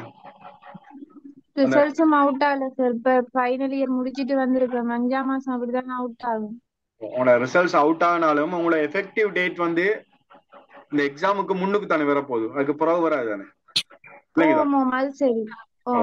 அப்ப நீங்க டிரான்ஸ்கிரிப்ட் தமிழ் இருக்கீங்க. ஆங்கிலம் கணிதத்துல ஏதாச்சும் ஒன்றுல ரிசல்ட்ஸ் இருந்தா சரி தானே, நல்ல ரிசல்ட். இல்ல கணிதத்துல நீங்க சி வேணும், சரியா? தமிழ் ஆங்கிலம் சிங்களம் 3ல ஏதாச்சும் ஒன்றுலயும் சி வேணும். அதோட சேர்த்து இன்னும் 2 சியும் 2 எஸ்ஸும் வேணும் ஓ லெவல்ல, சரியா? Hello sir. சொல்லுங்க, ஒரு ஆளா சொல்லுங்க. சார் நான் கிராஜுவேட் வந்துட்டு ஃபாலோ பண்ணிட்டு இருக்கிறேன், பிஏ. கிராஜுவேட் ஃபாலோ பண்ணனாலும் பிரச்சனை இல்லை, எல்லா ரிசல்ட்ஸும் இருக்குது. எனக்கு மெட்ஸ்ல மட்டும் தான் எஸ் இருக்குது, மற்ற எல்லாத்துலயும் ஒன் சிட்டிங்லயே தமிழா மற்ற சப்ஜெக்ட் எல்லாமே சிபிஏ இருக்குது. மெட்ஸ்ல மட்டும் எஸ். கிராஜுவேட்டும் ஃபாலோ பண்ணிட்டு இருக்கேன். கிராஜுவேட்டும் ஃபாலோ பண்ணீங்க, அது சம்டைம் உங்களுக்கு சான்ஸ் தரலாம் தராமலும் விடலாம், அது ஷோர் பண்ணி சொல்லலாது. ஏண்டா நீங்க கிராஜுவேட் சம்டைம் ஃபாலோ பண்றது சான்ஸ் தரேன்டா, அது எத்தனை வீதம் சார்? இல்ல அது இப்ப நியமன அதிகாரிகள் இருக்காங்க, சரியா? பப்ளிக் சர்வீஸ் கமிஷன் சொல்லி அவங்க தான் தீர்மானிப்பாங்க. உங்களுக்கு இன்டர்வியூ நடக்கும் தானே, ஒரு பெனல் ஒன்று இருக்கும், இன்டர்வியூ நடத்துற பெனல் ஒன்று இருக்கும், ஒரு குரூப் ஒன்று, சரியா? இப்ப அவங்க தான் அந்த இடத்துல டிசைட் பண்ணணும். நீங்க இப்ப கிராஜுவேட் எல்லாம் மேலதிக தகமைகள் தானே, அப்படியான சில தகமைகள் இருக்கும் போது சில வேளைகள்ல அதை விடலாம், அந்த சி என்ற கன்செப்ட வச்சிருக்கீங்கன்னு எடுக்கலாம், அது அவங்க தான் தீர்மானிக்கணுமே. சார் சொல்லுங்க. இந்த என்னடா இப்ப ஒரே தரத்துல இல்லாத ஆட்கள் இன்னும் கால் பண்ணலான்னு சார் அப்ளிகேஷன். அப்ப உங்க ஜனாதிபதி செயலத்துக்கு மெயில் போடணும், 2 தடவைக்கு மேற்படாதவாருன்னு சொல்லி போட்டா ஒரு வாய்ப்பு ஒன்று இருக்குங்க சார். அது அப்படி போடலாம், அந்த பிரச்சனை இருக்கு. அந்த பிரச்சனை ஒன்று இருக்குதான், அந்த பிரச்சனை ஒன்று இருக்கு. ஏன்னா இவங்கட சேக்குலர திருத்தல தானே, இவங்க அதை திருத்தணும், இல்லைங்கதா? இப்ப முகாமித்துவ சேவை உதவியாளர் சொல்லி ஒரு சேக்குலர் வச்சிருக்காங்க, ஒரு சுற்றறிக்கை உண்டு, அதன்படி இப்படித்தான் கோல் பண்ணாங்க, சரியா? அதை மாத்தணும் சொன்னா அந்த சேக்குலர் திருத்தணும் அவங்க, சரியா? அதை திருத்தினாங்கன்னு சொன்னா ஓகே, நீங்க சொல்ற மாதிரி, சரியா? இப்ப யாரும் அரசியல் செல்வாக்கு, உங்களுக்கு அரசியல் செல்வாக்கு அப்படின்னு இருக்கிறார்கள் இருந்தீங்கன்னு சொன்னா நீங்க மெயில் போடுங்க, அல்லது நேர்ல சந்திச்சு சரி கதை கேளும் அப்படின்னு சொன்னோம்னா அதை கொஞ்சம் புஷ் பண்ணி பாருங்க. சில வேளை அவங்க சேக்குலரை திருத்தலாம் தானே, திருத்துறதுக்கு வாய்ப்பு இல்லை. அப்படி பழைய கெசட் எல்லாம் கொஞ்சம் நல்லா மாறி வந்துருக்கு பாத்தீங்களா சார்? இந்த எஸ்எல்ஏஎஸ் எல்லாம் சொல்லி பார்த்தா 30 வயசுலயும் கோல் பண்ணிருக்கு சார். சிலது மாத்திருக்கிறாங்க, அது அவங்க தான் தீர்மானிக்கணும். இந்த இதுல சில மாற்றங்கள் இடம்பெறலாம், குறிப்பா இந்த வயசு கொஞ்சம் மாற்றம் ஏற்படலாம்னு நான் நினைக்கிறேன். மற்றது அந்த ஓ லெவல்ல அந்த பிரச்சனைக்கு ஒன் சிட்டிங் பிரச்சனைக்கு தானே, அதுல வேலைகள்ல மாற்றம் ஏற்பட வாய்ப்பு இருக்கு. ஆனாங்க அப்ளிகேஷன் வந்ததுக்கு பிறகுதான் ஷோர் பண்ணணும், சரியா? எப்படியும் நெக்ஸ்ட் மந்த் எப்படியும் கால் பண்ணுவாங்க, இன்ஷால்லா நெக்ஸ்ட் மந்த் கால் பண்ணுவாங்க. அப்ப அவங்களுக்கு தெரிய வரும் வேற விஷயம் என்னன்னு. ஹலோ சார், இந்த மேனேஜ்மெண்ட் சர்வீஸ் ஆபீசர்ண்டா சார், என்னென்ன டிபார்ட்மெண்ட்ல என்னென்ன வேலை சார் கிடைக்கும், எப்படி சார் அது? அது அந்த விஷயம் நான் நம்ம சொல்லலையே. இப்ப நான் இது வரைக்கும் சொன்னதுக்குள்ள கேட்க சொன்னேன். நான் இன்னும் விஷயங்களுக்கு பார்க்க வேண்டியது. சரியா? Okay sir. ஓகே ஓகே, அது நாங்க பாப்போம். பார்த்துட்டு நீ அங்க அடுத்த கட்ட இதுல பாப்போம். இப்ப இவ்வளவு பார்த்த விஷயத்துக்குள்ள நான் கேட்டேன் அவ்வளவு. சரியா? சரி சார் அந்த 2019 அந்த அப்ளை பண்ணவங்களுக்கு அட்மிஷன்ஸ் எப்ப வர பாசிபிலிட்டிஸ் இருக்குது? அப்ளிகேஷன் பெரும்பாலும் சரியா கூடிய சீக்கிரத்தை வர வாய்ப்பு இருக்கா? இப்ப எக்ஸாம் டேட் வந்து இன்ஃபார்ம் பண்ணாங்கன்னா குயிக்கா அப்ளிகேஷன்ஸ் வரும். சரியா? ஒரு 1 வீக்குள்ள அப்ளை பண்ணவங்க அட்மிஷன்ஸ் வந்தா ஓகே தானே? அட்மிஷன்ஸ் வந்தா ஓகே. ரைட். அதெல்லாம் அட்மிஷன்ஸ் வர டைம்ல ஆல்ரெடி இந்த 30 ஏஜ் வந்து பெக்கா இருந்தா ஒரு இஷ்யூ இல்ல. அது இஷ்யூ இல்ல. உங்களுக்கு வயசு பார்ப்பாங்க 2019ஆம் ஆண்டு, அதாவது 2020ஆம் ஆண்டுக்கு தான் வயசு பார்ப்பாங்க. 2020 தானே இந்த அப்ளிகேஷன் வந்துச்சு. எக்ஸெப்ட் பண்ண டேட்டுக்கு தான் ஏஜ் வந்து கால்குலேஷன். அங்கதான் பார்ப்பாங்க, 2020க்கு தான் பார்ப்பாங்க. இப்ப உங்களுக்கு 30 தாண்டி இருந்தா கேஸ் இல்ல, பிரச்சனை இல்லை. Okay fine, thank you. Okay welcome. Sir நான் கிராஜுவேட் முடிச்சிருக்கேன். ஆனா ஓ லெவல் மெட்ஸ்ல வந்து செகண்ட் சைட்ல தான் எனக்கு பி இருக்கு, ஃபர்ஸ்ட் சைட்ல வந்து இல்ல. அப்ப நான் அப்ளை பண்ணலாமா சார்? நீங்க அப்ளிகேஷன் போடலாம், எக்ஸாம் எழுதலாம், பிரச்சனை இல்ல. உங்களுக்கு கிராஜுவேஷன், நீங்க கிராஜுவேஷன் முடிச்சிருக்கீங்கன்ற படியால சம்டைம் உங்களுக்கு சான்ஸ் தர வாய்ப்பு இருக்கு. எல்லாரும் ஏ லெவல் குவாலிஃபிகேஷனோட தான் நிறைய பேர் எக்ஸாம் எழுத போறாங்க. இப்ப நீங்க கிராஜுவேஷன் இருக்கிற படியால சில வேலைகள்ல உங்களுக்கு சான்ஸ் தர வாய்ப்பு இருக்கு. சார் அந்த கிராஜுவேஷன் முடிச்சாங்களுக்கு ஒரு அந்த ஜிஎஸ் எக்ஸாம் போனாலும் வரல சார், ஒரே அமர்வான் கேட்டிருந்தாங்க. கொடுக்கலையாமா ஜிஎஸ்? நாட் குவாலிஃபைட்னு சொல்லி தான் போட்டிருந்தாங்க. அப்படி உண்டு. அதான் நான் சொன்னேன், ஷோர் பண்ணி சில விஷயங்கள் சொல்ல இயலாது இந்த இடத்துல. அதுக்கத்தான் நான் சொல்றேன். சரியா? ஜிஎஸ் எக்ஸாம் அப்பாயின்மெண்ட் கொடுத்த டைம்ல இருந்த கவர்மெண்ட் வந்து வேற தானே. சரியா? அந்த டைம் யாரு கவர்மெண்ட்? இந்த ரணில் விக்ரமசிங்கோட கவர்மெண்ட் இல்லையா? இந்த டைம் வந்து கவர்மெண்ட் வந்து சேஞ்ச் ஆயிருக்கு. சில வேளையில கவர்மெண்ட் சேஞ்ச் ஆனாலும் சில பாலிசிகள் வந்து சேஞ்ச் ஆகும். சரியா? இப்ப சில கவர்மெண்ட் சேஞ்ச் ஆகிறதால சில பாலிசிகள், சில சைக்குலர், சில விஷயங்களை சேஞ்ச் பண்ணுவாங்க. அப்ப அவங்க குடுக்கலாடி இவங்க சில வேலை கொடுக்கலாம். அது நாங்க டிசைட் பண்ணல, அது அந்த தெரிவுக்குழு தான் டிசைட் பண்ணும். சரி, நாங்க ரிக்வெஸ்ட் பண்றதுக்கு ஏதாவது வழிமுறைக்கா சார்? என்ன சொல்றீங்க? நாங்க ரிக்வெஸ்ட் பண்றதுக்கு ஏதாவது வழிமுறைக்கா சார்? இப்படி ரிக்வெஸ்ட் பண்றதுக்கு நீங்க ஜனாதிபதி செயலகம் இருக்குதானே? ஜனாதிபதி செயலகம், ஜனாதிபதியின் செயலாளர் ஒரு தெரிவிப்பாரு. அதாவது நீங்க கூகுளையும் சர்ச் பண்ணி பார்க்கலாம். ஜனாதிபதி செயலாளர் இமெயில் நம்பர், இமெயில் இருக்கு, ஜிமெயில் அல்லது இமெயில். சரியா? அதுக்கு நீங்க ரிக்வெஸ்ட் கொடுக்கலாம். இப்ப நிறைய ரிக்வெஸ்ட் போற விடத்து சம்டைம் அவங்க கன்சிடர் பண்ணலாம். நீங்க ஒரு ஆள் 2 பேர் ரிக்வெஸ்ட் பண்ணி போதாது, ஒரு குரூப் ஒன்று செட் ஆகி கொஞ்சம் நிறைய பேர் வந்து ரிக்வெஸ்ட் கொடுத்துட்டு இருக்கணும் அவங்களுக்கு. சரியா? ரிக்வெஸ்ட் கொடுத்தா சில வேலை அவங்க அதை கன்சிடர் பண்ணலாம். ஏன்னா அவங்க நினைச்சா சேஞ்ச் பண்ணிடலாம் தானே, கவர்மெண்ட் தான் சேஞ்ச் பண்ணணும், நாங்க ஒண்ணும் செய்யலாது இல்லைங்கதான். சார் சொல்லுங்க சார். எனக்கு GC A level O level ரெண்டும் ஓகே, ஆர்ட்ஸ் தான் செஞ்சிருந்தேன். அப்ப இப்ப வந்து நான் அக்கௌண்டிங் இது கோர்சஸ் முடிச்சுட்டு டிப்ளமா டீச்சிங் செய்யறேன். ஆனா எனக்கு ஏஜ் 35. அப்ளை பண்ண முடியுமா சார்? 35 வேணா ஷோர் பண்ணிடலாம், அதானே நான் சொன்னேன். சரியா? ஏன்னா அவனை சேஞ்ச் ஆகி வந்துச்சுன்னா பாப்போம், கெசட்டை வச்சு கொண்டு தான் நீங்க தீர்மானிக்கணும். அப்ப நீங்க கிளாஸுக்கு ஜாயின் ஆகாதது உங்களோட இஷ்டம். ஆனா அப்ளிகேஷன் கோல் பண்ணதுக்கு பிறகுதான் நீங்க ஒரு கன்ஃபார்ம் ஒன்று எடுத்துக்கொள்ளலாம். கன்ஃபார்மா நாங்க போகலாமா செய்யலாமான்னு சொல்லி. ஏஜ் லிமிட்ட பார்த்துட்டு தான் நீங்க டிசைட் பண்ணணும். 2019 அட்மிஷன் கால் பண்ணவங்களுக்கும் இப்ப நியூலி அப்ளிகேஷன் போடுறவங்களுக்கும் சேமாவா எக்ஸாம் நடக்கும்? இல்ல, எக்ஸாம் வந்து அதாவது ஜொப் ஒன்று தான், ஆனா எக்ஸாம் வந்து வேற தானே, ஒரே பேப்பர் இல்ல. சரியா? ஒரே பேப்பர் நடக்காது. 2019 2020 அப்ளிகேஷன் போட்டாக்களுக்கு நடத்துற பேப்பரும் புதுசாக அப்ளிகேஷன் கோல் பண்ண போறாங்களுக்கு நடத்துற பேப்பரும் ஒன்று இல்ல. 2க்கு முறைய எக்ஸாம் வேற வேறையா தான் நடக்க போகுது. சரியா? ஒன்றா நடத்த மாட்டாங்க. அதுல சொல்லிருக்காங்க பாருங்க, 2 கட்டங்களாக தேர்வு நடக்க போகுதுன்னு சொல்லிருக்காங்க பாருங்க. அவங்களுக்கு 3000 சரியா? 2019 20 அப்ளிகேஷன் போட்டாக்களுக்கு 3000 வேகன்சி. இப்ப அப்ளிகேஷன் கோல் பண்ண போறாங்க 5000 vacancy, total 8000. Okay sir, thank you. சரியா? ஓகே. சரி, நாங்க இந்த டவுட் இருந்தா ஹோல்ட் பண்ணி வச்சுக்கோங்க, நான் கடைசியா பார்ப்போம். ஏன்னா இன்னும் கொஞ்சம் விஷயம் நாங்க பார்க்கணும். இப்ப டவுட்டே கழிச்சுக்கிட்டு இருந்தோம்னா டைம் போயிடும். முக்கியமான இன்னும் சில விஷயங்களை பார்த்ததுக்கு பிறகு நான் கேட்பேன், அதுக்கு பிறகு உங்களோட டவுட்ஸ் எல்லாம் கிளியர் பண்ணுவோம். சரியா? இப்ப அடுத்தது 7.0 சொல்ற விஷயத்த பாருங்க. மாவட்ட சனத்தொகை விகிதாசார அடிப்படையில் தெரிவு செய்தல். சரியா? உனக்கு விகிதாசார அடிப்படையில தெரிவு செய்யறேன்னா இதை போட்டிக்காங்க. சம்டைம் இங்க விகிதாசார அடிப்படை வந்து இவங்க நடைமுறைப்படுத்துவாங்களா இல்லையான்னு தெரியும். இப்ப நியூ கவர்மெண்ட். சரியா? விகிதாசாரம் என்ன தெரியும் தானே, தமிழர், சிங்களம், முஸ்லீம் எந்த அளவுக்கு இருக்கிறாங்க அவங்களோட பெர்சன்டேஜ் பார்த்து அதுக்கேற்ற மாதிரி தான் அப்பாயின்மெண்ட் கொடுக்குற மாதிரி இதுல இருக்கு. சரியா?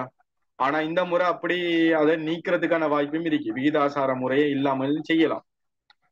எல்லாருக்கும் பொதுவானது தானே. சரியா? அதுல அப்படி பாகுபாடு பார்க்க கூடாது. உண்மையில விகிதாசார பாகுபாடு பார்க்கலாமா? ஒரு தொழில பார்க்கலாமா? பார்க்கலாம் தானே, இல்லையா? சோ சில வேளைகளை இது நீக்கப்பட வாய்ப்பு இருக்கு. ஓகே, அடுத்தது சரியா, சேவைக்கான ஆட்சேர்ப்பு பிரதிநிதித்துவ அடிப்படையில் மேற்கொள்ளப்படும். பிரதிநிதித்துவம் என்று சொன்னா இந்த விகிதாசார பிரதிநிதித்துவம் அதோட தொடர்பான விஷயங்கள். சம்டைம் இது இல்லாமலும் போகலாமா? சரி, அப்ப இது நாங்க பார்க்க தேவையில்லை. சம்டைம் இந்த விஷயம் நீக்கப்படுறதுக்கான அதிக அளவு வாய்ப்பு இருக்கு விகிதாசார அடிப்படை. சரியா? ஆனா பொதுவாக மாவட்டம் சம்பந்தமான விஷயத்தைங்க கன்சிடர் பண்ணும்போதோ உங்களோட மாவட்டத்துக்கு வெளியிலையும் கிடைக்கலாம் உங்களுக்கு. சரியா? இப்ப உங்களோட மாவட்டம் அது அந்த விஷயத்த சொல்லுவாங்க பாருங்க. ஒவ்வொரு மாவட்டத்துக்குமான பதவி வெற்றிகள் எண்ணிக்கை குறிப்பிட்டது ஒரு தொகை ஒதுக்கப்படுமா ஒவ்வொரு மாவட்டத்துக்கு. சரியா? ஏதேனும் ஒரு மாவட்டத்தில் நிரப்ப வேண்டிய பதவி வெற்றிடங்களின் எண்ணிக்கைக்கு அம்மாவட்டத்தில் இருந்து விண்ணப்பிக்கும் விண்ணப்பதாரர்கள் மாத்திரம் போட்டியிட முடியும். நீங்க எந்த மாவட்டத்துக்கு அப்ளை பண்ணீங்களோ அந்த மாவட்டத்துக்குள்ள பார்ப்பாங்க. அதான் சொல்றாங்க.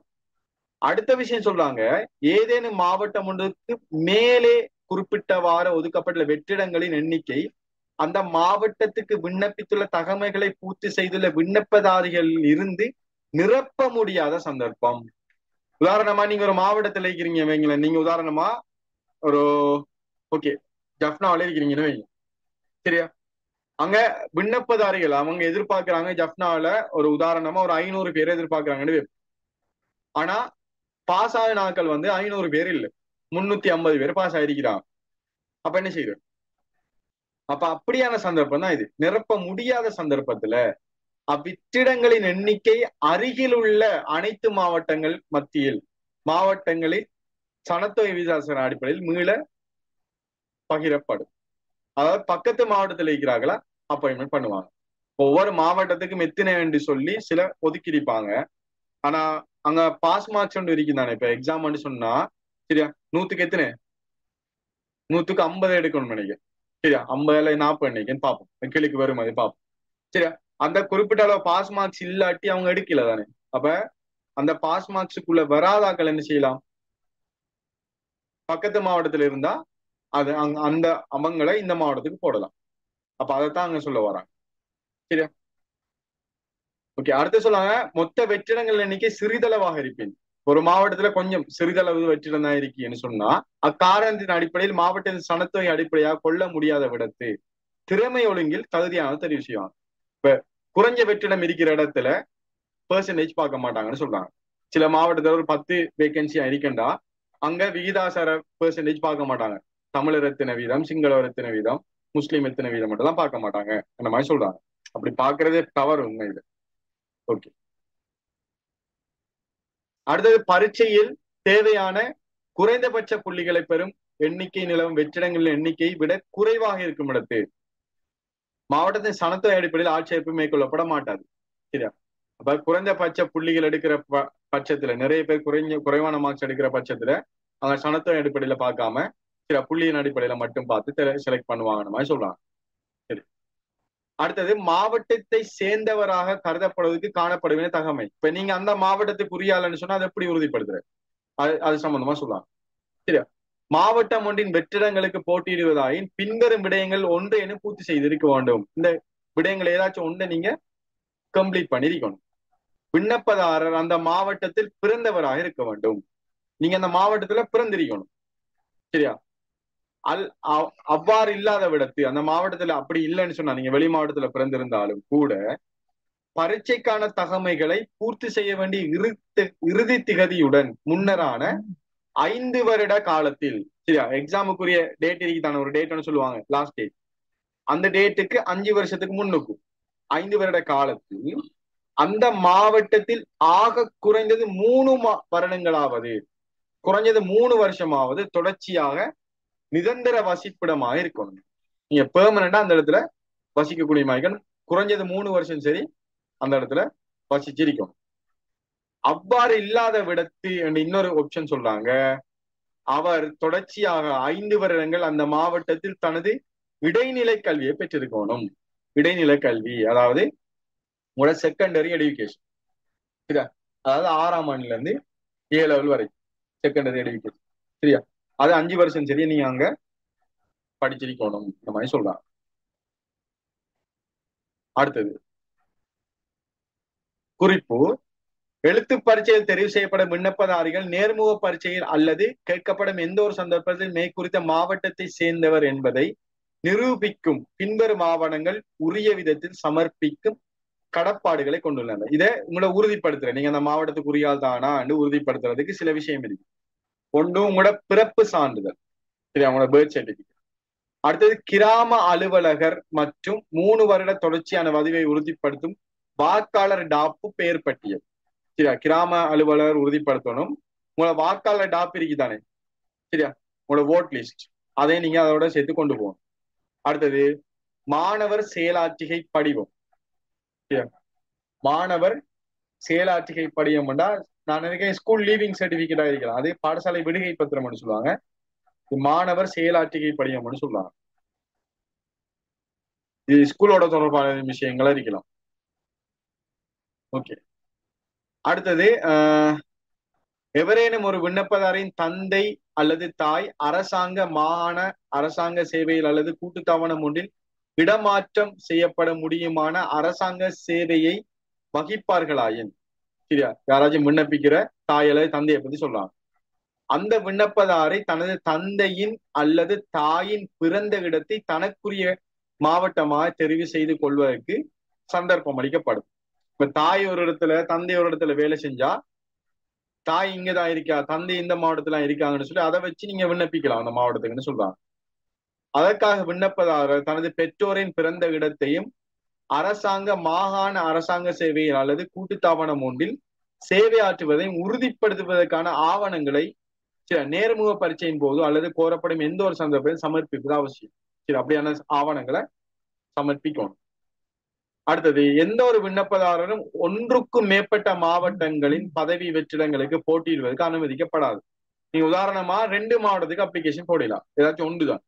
சரி, நீங்க 2 மாவட்டத்துல மாறி மாறி இருந்தாலும் கூட ஒரு மாவட்டத்துக்கு தான் போடலும் அது சொல்றாங்க. தான் மிகவும் விரும்புகின்ற மாவட்டம் எது என்று ஒரு முறை குறிப்பிட்டதன் பின்னர் அதனை பின்னர் மாற்ற முடியாது. நீங்க எந்த மாவட்டத்துக்கு தான் அப்ளை பண்ண போறீங்கன்னு போட்டு பிறகு மாத்தலான்னு சொல்றாங்க. அடுத்தது வெற்றிடங்களை பொறுத்த வரைக்கும், சரியா, நிலவும் வெற்றிடங்கள் எண்ணிக்கை 3% அங்கவினர்களுக்கு ஒதுக்கப்படும். வழக்கமா 3% ஒதுக்குறாங்க. அது 3%, சரியா, அங்கவினர்களுக்கு ஒதுக்குவாங்க. சரியா, பரீட்சையிலே தகமை பெறும் அங்கவீன விண்ணப்பதாரிகளில் கூடியபட்ச புள்ளி மட்டத்தில் உள்ள 3% மாத்திர நியமனத்துக்காக தெரிவு செய்யப்படுவர். 3% தெரிவு செய்யறாங்க. தெரிவு செய்யப்படும் விண்ணப்பதாரிகளின் புள்ளி மட்டம் பரீட்சையின் மொத்த புள்ளிகளில் ஆக குறைந்த 50% ஆகவே இருத்தல் வேண்டும். மொத்த புள்ளிகள் 50% உண்டா எவ்வளவு? மொத்த புள்ளி 100 100 200 200க்கு 50% உண்டக்குள்ள 100 மார்க்ஸ் எடுக்கணும். மொத்தமா குறைஞ்சது 100 மார்க்ஸ் அதிகம் எடுக்கணும். 2 பாடத்திலையும் கூட்டுத்தொகை. நியமனத்துக்காக தெரிவு செய்யப்பட்ட விண்ணப்பதாரர்கள் விசேட மருத்துவ பரிசோதனை சபை, சரியா, அனுப்பப்படுவதுடன் நிபுணத்துவ மருத்துவ அறிக்கை ஒன்றின் மூலம் தமது அங்கவீத நிலையையும் அது குறித்த பதவிக்குரிய கடமைகளை நிறைவேற்றுவதற்குரிய தடையாக அமையாது என்பதை உறுதிப்படுத்த வேண்டும். சரியா, மெடிக்கல் ரிப்போர்ட் ஒன்று கொடுக்கணும், தனது அங்கவீனம் இதை பாதிக்காது, தான் இது வேலை செய்யக்கூடியவர் என்ன மாதிரி நிரூபிச்சா அவங்களே சான்ஸ் இருக்கு. சரியா. அடுத்தது குறிப்பு, விண்ணப்ப வடிவத்தில் ஏற்றவாறு தமது அங்கவீன புனர்வாழ்வு நிபந்தனையின் கீழ் விண்ணப்பிப்பதற்கான குறிப்பிட வேண்டும் என்பதுடன் அங்கவீனர் அல்லாத ஒருவர் பொய்யான முறையில் அங்கவீனர் என்று குறிப்பிடக்கூடாது. சரியா, சில பேர் பொய்யாவும் குறிப்பிடுற, அப்படி யாரும் குறிப்பிடல, ஆனா குறிப்பிடக்கூடாதுன்னு சொல்றாங்க. அத பரீட்சை திட்டத்தை பாருங்க, இந்த எக்ஸாம் எப்படி நடக்கும் அந்த மாதிரி ஒரு திட்டம் ஒன்று போட்டீங்க. பரீட்சை திட்டம் பாருங்க. இப்பரீட்சை தமிழ், சிங்களம், ஆங்கிலம் ஆகிய மொழி மூலங்களில் நடத்தப்படும். 3 மீடியத்துல எக்ஸாம் நடக்கும். விண்ணப்பதாரர் ஒருவர் தமது அல்லது தனக்குரிய ஒரு மொழி மூலத்தை தெரிவு செய்ய வேண்டும். அவர் எந்த மொழியில சிட் பண்ணன்னு அவர் சூஸ் பண்ணணும் என்பதுடன் பரீட்சைக்குரிய அனைத்து விண்ணப்ப வினாபத்திரங்களும் அந்த மொழி மூலத்திலே விடையளித்தல் வேண்டும். சரியா? நீங்க என்ன லாங்குவேஜ் செலக்ட் பண்ணீங்களோ அந்த லாங்குவேஜ் தான் எக்ஸாம் எழுதணும். விண்ணப்பிக்கும் மொழி மூலத்தை மாற்றுவதற்கு பின்னர் இடமளிக்கப்பட மாட்டாது. நீங்க லாங்குவேஜா மாத்துறதுக்கு பின்னுக்கு உங்களுக்கு சான்ஸ் தர மாட்டாங்க. இப்பரீட்சை 2 வினாபாத்திரங்களை கொண்டிருக்கும். ரெண்டு பேப்பரா. ஒன்று மொழியாற்றல் 100 புள்ளி எடுக்கணும். சரியா? 2.5 மணித்தியாலம். இன்னொன்று உளச்சார்பு, அதுல 100 புள்ளி மேக்சிமம் 1 மணித்தியாலம். சரியா? மொழியாற்றல்ல என்ன கன்செப்ட் வரும்னு சொல்றாங்க. அதாவது உங்களோட தமிழ் மொழி சம்பந்தமான ஆற்றல். அதுல பரீட்சார்த்தியின் கருத்துக்களை வெளியிடுதல். சரி, அவங்களோட கருத்துக்களை வெளியிடக்கூடிய மாதிரி கிரகித்தல், எழுத்துக்களின் பிரயோகம். சரியா? அடுத்தது மொழியும் மற்றும் கட்டுரையும். அதை கொடுக்கப்பட்ட கடிதம் ஒன்றுக்கான பரும்படி தயாரித்தல். சரியா? அடுத்தது கொடுக்கப்பட்ட தரவுகளுக்கு ஏற்ப வரைவுகள் அட்டவணையை தயாரித்தல், கொடுக்கப்பட்ட பந்தியை சுருக்கி எழுதுதல், கொடுக்கப்பட்டுள்ள பல வாக்கியங்களின் கருத்தை தனி வாக்கியமாக எழுதுதல், எளிய இலக்கண பயன்பாடு தொடர்பான அறிவினை பரீட்சிப்பது சம்பந்தமான விடயம் சார்ந்த வினாக்களை கொண்டிருக்கு. அனைத்து வினாக்களுக்கும் விடையளிக்க வேண்டும். அதே வேளையில உளச்சார்பு பாத்தீங்கன்னு சொன்னா அப்டிடியூட்டை பொறுத்த வரைக்கும் இந்த வினாபாத்திரம் விண்ணப்பதாரிகளின் கணக்கு திறன். சரியா? கணக்கு திறன்னா உங்களோட கணித திறன். அதுக்காகத்தான் அந்த கணிதத்திலே எல்லாம் கேட்கிறாங்க பாருங்க. இந்த கணக்கு திறன் தர்க்க ரீதியாக சிந்திருக்கும் ஆற்றல், லொஜிக்கல் ரீசனிங்னு சொல்லுவாங்க அது. அடுத்தது பொதுவான நுண்ணறிவு போன்ற அளவிடும் வீதத்தில் விடயம் சார்ந்த கேள்விகளை கொண்டிருக்கும். சரியா? பல்தேர்வு மற்றும் சுருக்க விடை வகையிலான சில எம்சிக்யூவும் வரும், ஷார்ட் ஆன்சர் எழுதுற மாதிரியும் வரும். 50 வினாக்களை கொண்டிருக்கும். அனைத்து வினாக்களுக்கும் விடையளிக்க வேண்டும். இது 50 கொஸ்டின் வரும். 1 hour தான் பேப்பர், 50 கொஸ்டின். சரி, இது எத்தனை கொஸ்டின்ஸ் எண்ணிக்கை சொல்ல மாட்டாங்க. மொழியாற்றல்ல சொல்றல எத்தனை கொஸ்டின். அந்த கன்செப்ட் வேற கன்செப்ட் இல்லானே. ஓகே, இங்க 2.5 மணி நேரம் கெடுக்கலாம். இது எக்ஸாம் பேப்பர் ஸ்ட்ரக்சர். அடுத்தது குறிப்பு.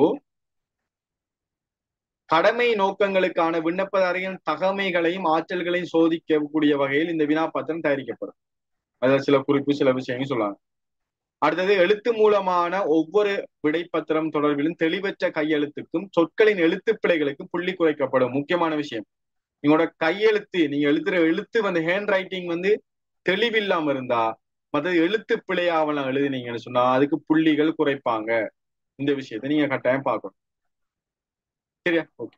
இந்த பரீட்சை ஒரு போட்டி பரீட்சையாக இருந்த போதிலும் தகமை பெறுவதற்கு விண்ணப்பதாரிகள் ஒவ்வொரு பாடத்துக்கும் ஒதுக்கப்பட்ட புள்ளிகளில் ஆக குறைந்தது 40 வீதமேனும் பெற வேண்டும். 40 மார்க்ஸ் நீங்க எடுக்கணும் ஒரு சப்ஜெக்ட்ல பாஸ் ஆகிறா என்பதுடன் பரீட்சையின் மொத்த புள்ளிகளில் ஆக குறைந்து 50% பெறணும். அப்ப மொத்த புள்ளி 200க்கு 50% எடுத்துனேன் 100 மார்க்ஸ் எடுக்கணும். ஒரு பாடத்துல 40 எடுத்து இன்னொரு பாடத்துல 60 எடுத்தா ஓகே. ஒரு பாடத்துல 40 எடுத்து இன்னொரு பாடத்துல 40 எடுத்தீங்கன்னா 80 தான். அப்ப என்ன உங்களை எடுப்பாங்களா? எடுக்க வாய்ப்பு இல்லை. சரியா? அப்ப கூட்டுத்தொகை 2 பாடத்தை கூட்டி வர 100 இருக்கணும், குறைஞ்சபட்சம் 100ஓட கூட இருக்கணும். சரியா? போட்டி பரீட்சைக்காக ஒதுக்கப்பட்டுள்ள வெற்றிடங்களின் எண்ணிக்கை பூர்த்தி செய்யும் விதத்தில் பெறப்பட்ட புள்ளிகளின் ஒழுங்கு வரிசை கண்டிப்பாக பின்பற்றி நியமனம் வழங்கும். சரியா? இப்ப நிறைய பேர் இப்ப 100க்கு மேல எடுத்தாங்கன்னு சொன்னாங்கன்னே வாங்க ரேங்க் பண்ணுவாங்க. எங்களுக்கு எத்தனை வெற்றிடம் தேவையோ அந்த வெற்றிடத்துக்கு ஏற்ற மாதிரி ரேங்க் பண்ணுவாங்க. ரேங்க் பண்ணி அந்த ரேங்கின் அடிப்படையில தெரிவு செய்வாங்க. பெறுபேறுகளை அவங்களோட வெப்சைட் இருக்கு, எக்ஸாமினேஷன் டிபார்ட்மெண்ட் வெப்சைட், இந்த வெப்சைட்ல போடுவாங்க பெறுபேறுகளை. சரியா? இனி அங்கால பொய்யான தகவல்கள், தண்ட பணம் அது சம்பந்தமா சொல்றாங்க. அங்கால பரீட்சை கட்டணம்னு சொல்றாங்க 600 ரூபான்னு சொல்லி. இந்த முறையும் பரீட்சை கட்டணம் 600 ரூபா தான் வரும். சில வேளைகளை கூட்டலாம், அந்த அளவு பெருசா கூட்ட மாட்டாங்க. இது பழைய கட்டணம். சில வேளைகளை கூட்டலாம், கூட்டுறா ஒரு 300 ரூபா 400 ரூபா ஒரு 500 ரூபா அப்படி கூட்டலாம், வேணும் மாட்டாங்க. சரியா? இது பரீட்சை கட்டணம். சரியா? ஓகே. நீ அந்த பரீட்சை கட்டணம் இனி அங்க அதுக்கு கீழே சில வேளை ஆன்லைன்ல அப்ளிகேஷன் போடுறதுக்கு சான்ஸ் வழங்குவாங்க. இது எக்ஸாம் பேப்பர், அதாவது நீ கம்யூனிகேஷன்ஸ்லயோ அல்லது இந்த கெசட்ல சொல்லப்பட்ட மாதிரியோ இந்த விண்ணப்ப படிவத்தை நிரப்பித்தான் அனுப்பணும். சரியா? போஸ்ட் ஆஃபீஸ்ல அனுப்பணும். பேமெண்ட் பண்ணிட்டு ரிசிப்ட் அட்டாச் பண்ணி அனுப்பணும். இதுல இப்ப இந்த மாதிரி கால் பண்ண சம்டைம் ஆன்லைன்ல அப்ளிகேஷன் போடுற மாதிரி வரலாம், ஆன்லைன் பேமெண்ட் பண்ற மாதிரி ஆன்லைன் அப்ளிகேஷன் போடுற மாதிரி அப்படியும் வரலாம். சரியா? அதுக்கு பேப்பர் எல்லாம் தேவையில்லையே. சரியா? அப்படியான விஷயங்களும் வரலாம். ஓகே, அப்ப அந்த விண்ணப்ப படிவம் எப்படி இருக்கணும், அதை எப்படி தயாரிக்கணும் எல்லாம் சொல்றாங்க. அது ஈஸி. சும்மா நிறைய கம்யூனிகேஷன்ல எல்லாம் கொடுப்பாங்க. விண்ணப்ப படிவம் கால் பண்ணா நீங்க வேண்டி எடுக்கலாம், வேண்டி எடுத்து நிரப்பிட்டு அனுப்பி விடலாம். அல்லது ஆன்லைன்லடா அதை விட ஈஸி. ஆன்லைன் அந்த லிங்க் கூட எக்ஸாமினேஷன் டிபார்ட்மெண்ட் அந்த லிங்க் ஒன்று போடுவாங்க, ஆன்லைன் அப்ளிகேஷன் லிங்க். அதனோட போய் அப்ளிகேஷன் போடலாம். அது இதை விட ஈஸியா. சரி, அப்படியான விஷயங்கள் இதுல சொல்லப்படுதா? சரி, மற்றது தெரிவு செய்யப்படும் விண்ணப்பதாரிகள் விண்ணப்ப படிவத்தில் குறிப்பிடப்படும் முதல் எழுத்துக்களுடனான பெயர்களில் மாத்திரம் நியமனம் வழங்கப்படும் என்பதால் விண்ணப்பத்தை சரியான முறையில் குறிப்பிட வேண்டும். அதுல முதல் எழுத்துக்கள்னு சொல்லுவாங்க. உங்களோட ஃபாதர் நேம் வந்து முதல் எழுத்துக்கள் கொடுக்கணும். அந்த முதல் எழுத்துக்களோட சேர்த்து தான் உங்களோட பேர் வரணும். சரியா? அப்ப அதுக்கேற்ற மாதிரி தான் இந்த விண்ணப்பங்கள் கொடுப்பாங்கன்னு சொல்றாங்க. உங்களுக்கு ஓகே, அந்த நியமனங்கள் வழங்குவாங்க. சரியா? ஓகே, அடுத்த விஷயம், இது அப்ளிகேஷன் போடுற அந்த அட்ரஸ் அது தொடர்பான விஷயங்களை சொல்றாங்க. சரியா? ஓகே, அதுல பெருசா விளங்கப்படுத்துற ஒரு விஷயம் இல்லை. சரியா? பரீட்சைக்கு தோற்றுதல் என்ற விஷயம் ஒன்று சொல்லுவாங்க. இதை கொஞ்சம் பாத்துக்கோங்க. விண்ணப்பதாரர்கள் அனுமதி பத்திரங்கள் அனுமதிக்கப்பட்டதன் பின்னர் அது தொடர்பாக குறிப்பிட்டு பத்திரிகை அறிவித்தல் ஒன்று பரீட்சை திணைக்கு தான் வெளியிடப்படும். அறிவித்தல் வெளியாகி 2 அல்லது 3 நாட்கள் பின்னர் அனுமதி பத்திரம் கிடைக்காத விடத்து உங்களுக்கு எக்ஸாமுக்குரிய அனுமதி பத்திரம். சரியா? அது சம்பந்தமா சொல்லுவாங்களா, அவங்க வெளியிடுவாங்களாம். சரியா? அப்ப வெளியிட்டு 2-3 தினங்களுக்குள்ள உங்களுக்கு அனுமதி பத்திரம் கிடைக்காத விடத்து, அப்படி கிடைக்கலன்னு சொன்னா அப்ப அறிவித்தலில் குறிப்பிடப்பட்டுள்ள விதத்தில் அது தொடர்பாக பரீட்சை திணைக்களத்துக்கு அறிவிப்பது அவசியம். பரீட்சை திணைக்களத்துக்கு அறிவிக்கணும், எனக்கு அட்மிஷன் கிடைக்கல எக்ஸாமுக்குன்னு சொன்னா நீங்க நேனும் எனக்கு கிடைக்கலன்னு அறிவிக்கணும். சரி, அதன் போது உம்மிடமுள்ள விண்ணப்ப படிவத்தின் பிரதி, சரி நீங்க அப்ளிகேஷன் போட்ட அந்த சீட் இருக்குதானே, அதுல போட்டோ காப்பி, மற்ற பரீட்சை கட்டணம் செலுத்திய பற்றுச்சீட்டின் பிரதி, அதுல போட்டோ காப்பி. சரியா? விண்ணப்பத்தை தபாலில் அனுப்பிய பதிவித்தவால் பற்றுச்சீட்டு, அந்த ரெஜிஸ்டர் போஸ்ட் பண்ணீங்கன்னா அதுல பற்றுச்சீட்டு இருக்குது. ஓகே, அதெல்லாம் என்பவற்றை தயாராக வச்சுக் கொள்ளணும் நீங்க. சரி, எனக்கு அட்மிஷன் வரலன்னா நீங்க நேரும் அதெல்லாம் தயாரா வச்சுக்கொண்டு காட்டணும். நீங்க எனக்கு இது வரலையே, நான் அப்ளிகேஷன் போட்டேனேன்னு சொல்லி நீங்க காட்டணும். அப்ப அதை வச்சுக்கொண்டா நீங்க சொல்லலாம். சரியா? பரீட்சையின் பெயர், விண்ணப்பதாரின் முழு பெயர், முகவரி, தேசிய அடையாள அட்டை இலக்கம், பரீட்சையின் பெயர் என்பவற்றை குறிப்பிட்டு இலங்கை பரீட்சை திணைக்களத்திடம் விசாரிக்குமாறு அறிவிக்கப்படும். அது என்னைவாங்க அப்புறம் அவங்க விசாரிப்பாங்க. நீங்கள் கொழும்புக்கு வெளியில் உள்ள ஒரு விண்ணப்பதாரியாயின், கொழும்புல இருந்து கொஞ்சம் தூரமா இருக்கிறீங்கன்னு சொன்னா உமது அந்த விவரங்களை பெக்ஸ் மூலம் அனுமதி பத்திரத்தின் பிரதி ஒன்றை பெறுவதற்கான உமது பெக்ஸ் இலக்கத்தையும் குறிப்பிட்டு கோரிக்கை கடிதம் ஒன்று அறிவித்தலில் குறிப்பிடப்பட்டுள்ள பெக்ஸ் இலக்கத்துக்கு அனுப்பி விசாரிப்பது பொருத்தமானது. அந்த பெக்ஸுக்கு அனுப்பலாம் சொல்லாங்க. சரியா? ஓகே, அடுத்தது விண்ணப்ப படிவத்தில் உள்ள பரீட்சைக்கான அனுமதி பத்திரம் விண்ணப்பதாரின் கையொப்பம் உறுதிப்படுத்தப்பட்டிருக்க வேண்டும். விண்ணப்பதார கையொப்பம் கட்டாயம் உறுதிப்படுத்தணும். நீங்க ஏதேனும் நிறுவனத்திலிருந்து பரீட்சைக்கு விண்ணப்பிக்கும் விண்ணப்பதாரர் தனது கையொப்பம் இருக்குதானே, அதை நிறுவன தலைவரின் அல்லது அவரால் அதிகாரிக்கப்பட்ட உத்தியோகத்தர் மூலமும் விண்ணப்பதாரர் அல்லாவிடி தமது கையொப்பத்தை அரச பாடசாலை அதிபர், ஓய்வு பெற்ற உத்தியோகத்தர் ஒருவர், பிரிவின் கிராம அலுவலர், சமாதான நீதவான், சத்திய பிரமாண ஆணையாளர் ஒருவர், வழக்கறிஞர் ஒருவர், பிரசித்த நொத்தார்சி ஒருவர், முப்படைகளில் அதிகாரம் பெற்ற உத்தியோகத்தர் ஒருவர், அரசாங்க அல்லது மாகாண அரசாங்க சேவையில் நிரந்தர பதவி நிலையை மட்ட அலுவலர் ஒருவர், அல்லது தலைமை பிக்கு ஒருவர், அல்லது மதங்களின் புனித தலம் ஒன்றுக்கு பொறுப்பாக உள்ள அல்லது மத குருமாலை குறிப்பிடப்பட்ட அந்தஸ்துள்ள ஒருவர் மூலம் சான்றுபடுத்தி கொள்ளுதல் வேண்டும். சரியா? யாரு அதை சான்றுபடுத்தணும்னு சொல்லிக்காங்க. அது ஆல்ரெடி எங்களுக்கு தெரிஞ்ச விஷயம் தானே. ஒரு எக்ஸாமுக்கு அப்ளிகேஷன் போறோம்னா யார்கிட்ட நாங்க அதை சான்றுபடுத்துத உறுதிப்படுத்துற விஷயம் தான். சரி, அதான் செய்யலாம். சரி, முதற் தடவையிலே பரீட்சை மண்டப பொறுப்பாளரிடம் கையொப்பத்தை உறுதிப்படுத்தி அனுமதி பத்திரத்தை சமர்ப்பித்தல் வேண்டும். எக்ஸாம் ஹாலுக்குள்ள போனா அதை வேண்டி இருப்பாங்க உங்களுக்கு. அவ்வாறு அனுமதி பத்திரம் சமர்ப்பிக்காத விண்ணப்பதாரிகளுக்கு பரீட்சைக்கு தோற்ற அனுமதி வழங்கப்படாது. சரியா? அப்ப நீங்க அதை சமர்ப்பிச்சாதான் எக்ஸாம் எழுதலாம். அங்க போய் நீங்க எக்ஸாம் ஹால்ல கொடுக்கணும், அதை சொல்றாங்க. அப்ப நீங்க பரீட்சை மண்டபத்துக்குள்ள இதெல்லாம் கொண்டு போகலாம். சரியா? உங்களை உறுதிப்படுத்துற விஷயங்களை சொல்றாங்க. இதுல பாருங்க, தேசிய அடையாள அட்டை, செல்லுபடியாக கடவுச்சீட்டு, செல்லுபடியாக இலங்கை சாரதி அனுமதி பத்திரம், இதெல்லாம் நீங்க கொண்டு போகணும். சரியா? அதெல்லாம் சொல்றாங்க. அடுத்தது இது எல்லாம் தெரிஞ்ச விஷயம் தானே. ஓகே, அடுத்தது வாங்க. மேலும் பரீட்சார்த்திகள் அடையாளத்தை உறுதிப்படுத்தக்கூடியவாறு முகத்தையும் இரு காதுகளை மறைக்காமல் பரீட்சை மண்டபத்தில் நுழைதல் வேண்டும். பொதுவா பெண்களுக்கு சொல்றாங்க, அதுவும் முஸ்லிம் பெண்களுக்கு சொல்றாங்க. சரியா? காதை காட்டணும். சரியா? அவனோட முகத்தையும் காட்டணும். முகத்தை மறைக்க இயலாது, காதையும் மறைக்க இயலாது. சரியா?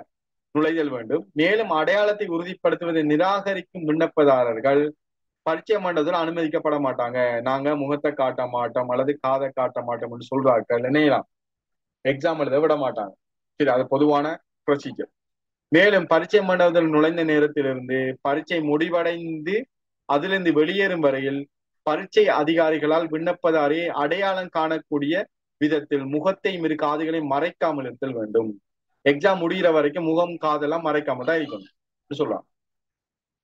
ஓகே, அடுத்தது 15.0 இதை பாருங்க. விண்ணப்பதாரிகளுக்கு பரீட்சை அனுமதி பத்திரம் வழங்குவதை அவர் பரீட்சைக்கு தோற்றுவதற்கு தகுதியுடையவர் என்று ஏற்றுக்கொள்ளப்பட்டதாக கருதப்படாது.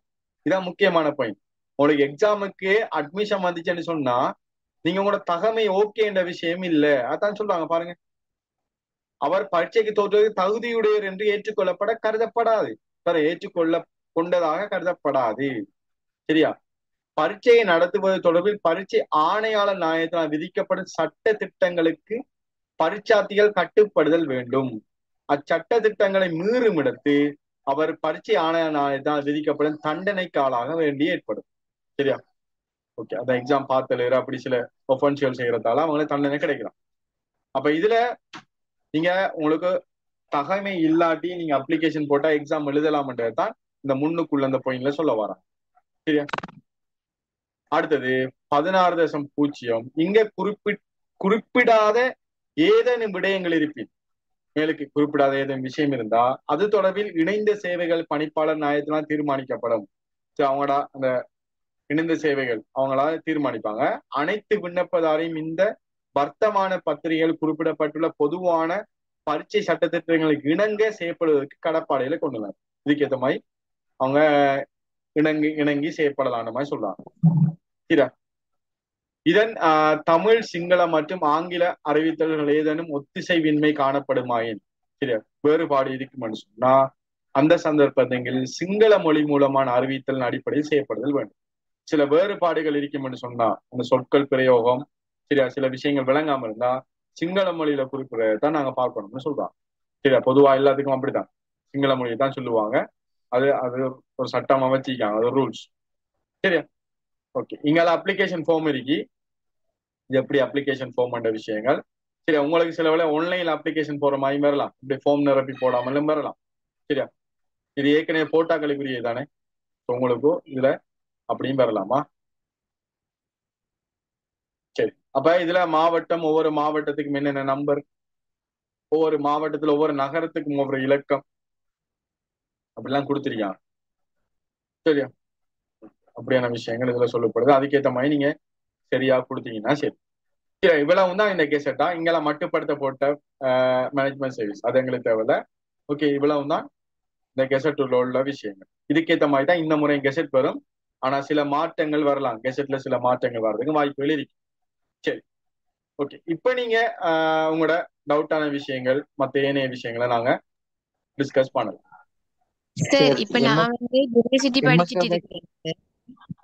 ஒவ்வொரு ஆளா ஹலோ சொல்லுங்களா? ஆம் சார், நான் இப்ப யூனிவர்சிட்டி